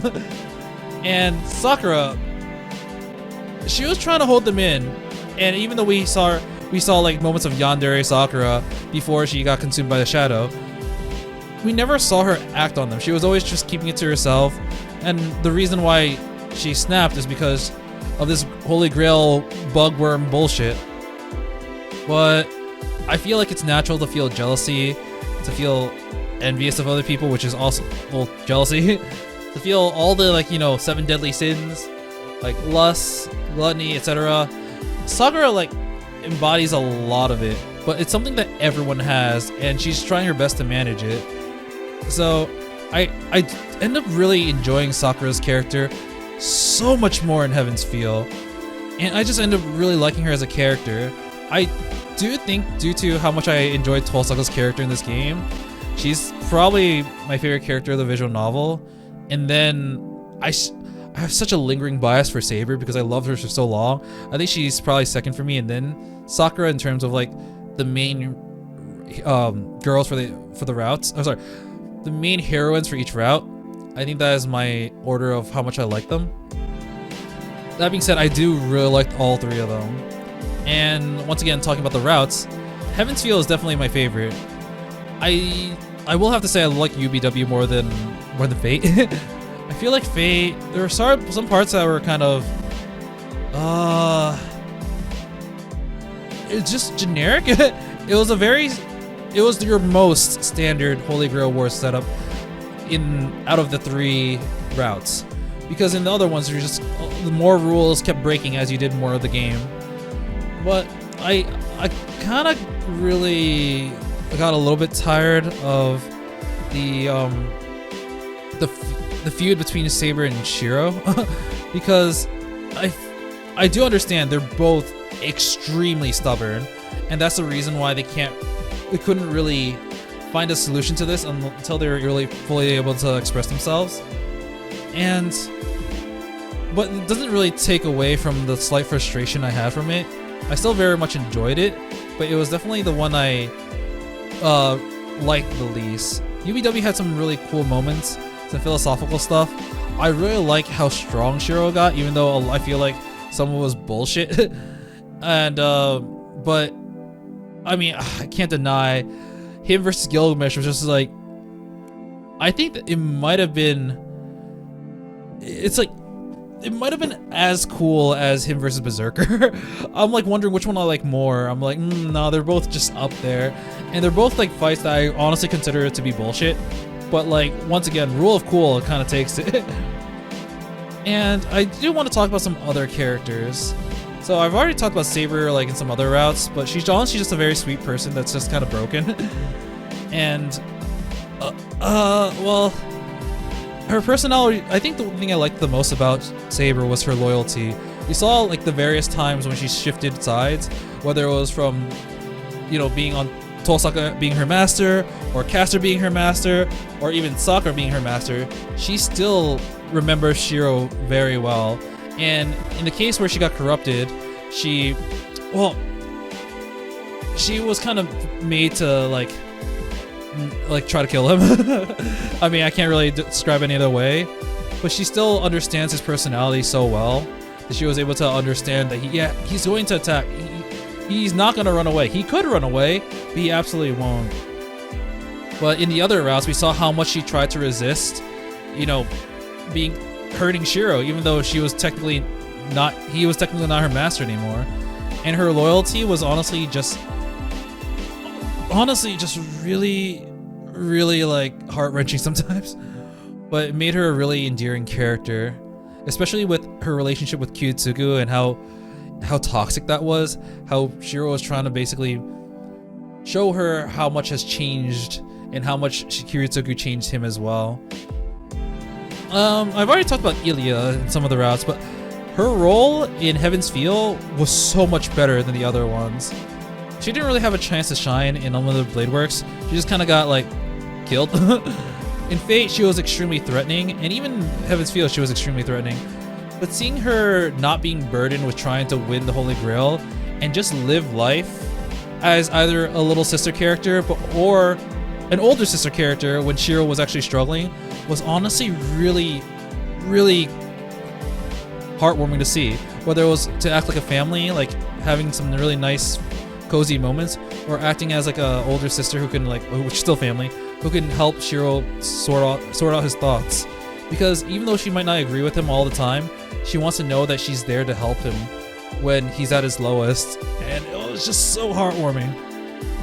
Kira was also extremely interesting. I already talked about him a lot, so I think I'm gonna skip past him. And yeah, I've been ranting, or not ranting, but rambling on a bit. I usually talk about characters, story, music. I feel like I've heard a lot of these tracks before due to, you know, playing FGO, watching the anime and stuff like that. Overall, I think the music choice is pretty solid, but I think I like the soundtrack for the other games a little bit more. Maybe I don't really remember the soundtrack for for Tsukihime, but I really like the soundtrack for Mahoyo, and I'm really looking forward to that movie. At this point, I played 3 Type Moon visual novels, that being Tsukihime, Mahoyo, or Witch on the Holy Night, and Fate Stay Night. And I think out of the 3, Fate Stay Night might be my bottom pick for the 3. I am absolutely in love with Witch on the Holy Night, and I don't know, I think a part of it might be because it is the first visual novel I played, but I absolutely fell in love with everything about it. There's, like, I love all the characters so much. Sometimes there was kind of bloat, but I didn't notice it because I was just enjoying their banter so much. There was so many side characters that felt like kind of important in, not like the grand scheme, but just in people's lives. And the final conflict was just really cool as well. In Tsukihime, Tsukihime was more like Fate Stay Night, where you actually had routes. It wasn't a kinetic novel, and you kind of, well, the focus was definitely on the main girls as well. And I think I don't know why. I think the remake made me like it a little bit more. I don't really know how to put it into words, but there's just this vibe to the new the remake of it that makes it very horrific, but also very cozy. Fate Stay Night, I just feel like some parts of it has aged, and I do like the structure of it, knowing that, you know, there are 7 servants, Holy Grail War, you always have an end goal, while in some of the other visual novels you weren't really sure where they were going, especially with Mahoyo, because for most of it you're just doing slice of life stuff. But here in Fate Stay Night we had a structure, and a lot of times it did kind of, no, it always ended up being like roughly 15 days, but the structure kept breaking. Once again, they kept breaking the rules, and a lot of times they didn't really make too much sense. And I still don't really understand Nasu's power scaling magic system. But that being said, even though it is probably my least favorite of the 3, it's still like a solid, I would say my experience is still like a solid 8. I still really enjoyed it. And I definitely will pick up Hollow Ataraxia when I take a pretty decently long break from this, because this game was really fucking long. But I heard that Hollow Ataraxia was supposed to be, like, you know, a sequel, and I remember thinking, well, hold up, didn't Shirou die in one of them? And now we find out, no, he technically has a body in all 3 routes, so he's technically still alive. I don't know how the structure for Hollow Ataraxia is. I know certain characters in it, but that's kind of the extent of it. And I know, like, the structure of it, like how in Fate Stay Night it was a Holy Grail War, you had 7 servants, etc. I know what the structure of Hollow Ataraxia is, but I don't really know much else about it. But I will play it eventually, just not anytime soon, because this game was really, really long. But I think I've said most of what I want to say about this game. There are some, like, really, really good moments that'll probably stick with me for a while. Mind of Steel is still like, damn, that moment where Shirou hardens his resolve to save Sakura really fucking gets me. But yeah, I think that's it for Fate Stay Night for the foreseeable future. Once again, thanks for letting me yap for so long. It's almost 3 hours, but I just had to. And if you got all the way here, thanks for watching, because honestly, you're kind of a mad lad. I can't believe you would watch someone play like a visual novel for like 65 episodes this much. So give yourself a pat on the back. I want to do that. But yeah, thank you so much for watching, and I hope you have a nice one. Peace. Also, Steam, what the heck is this? Fix your goddamn achievements, man. I was so close.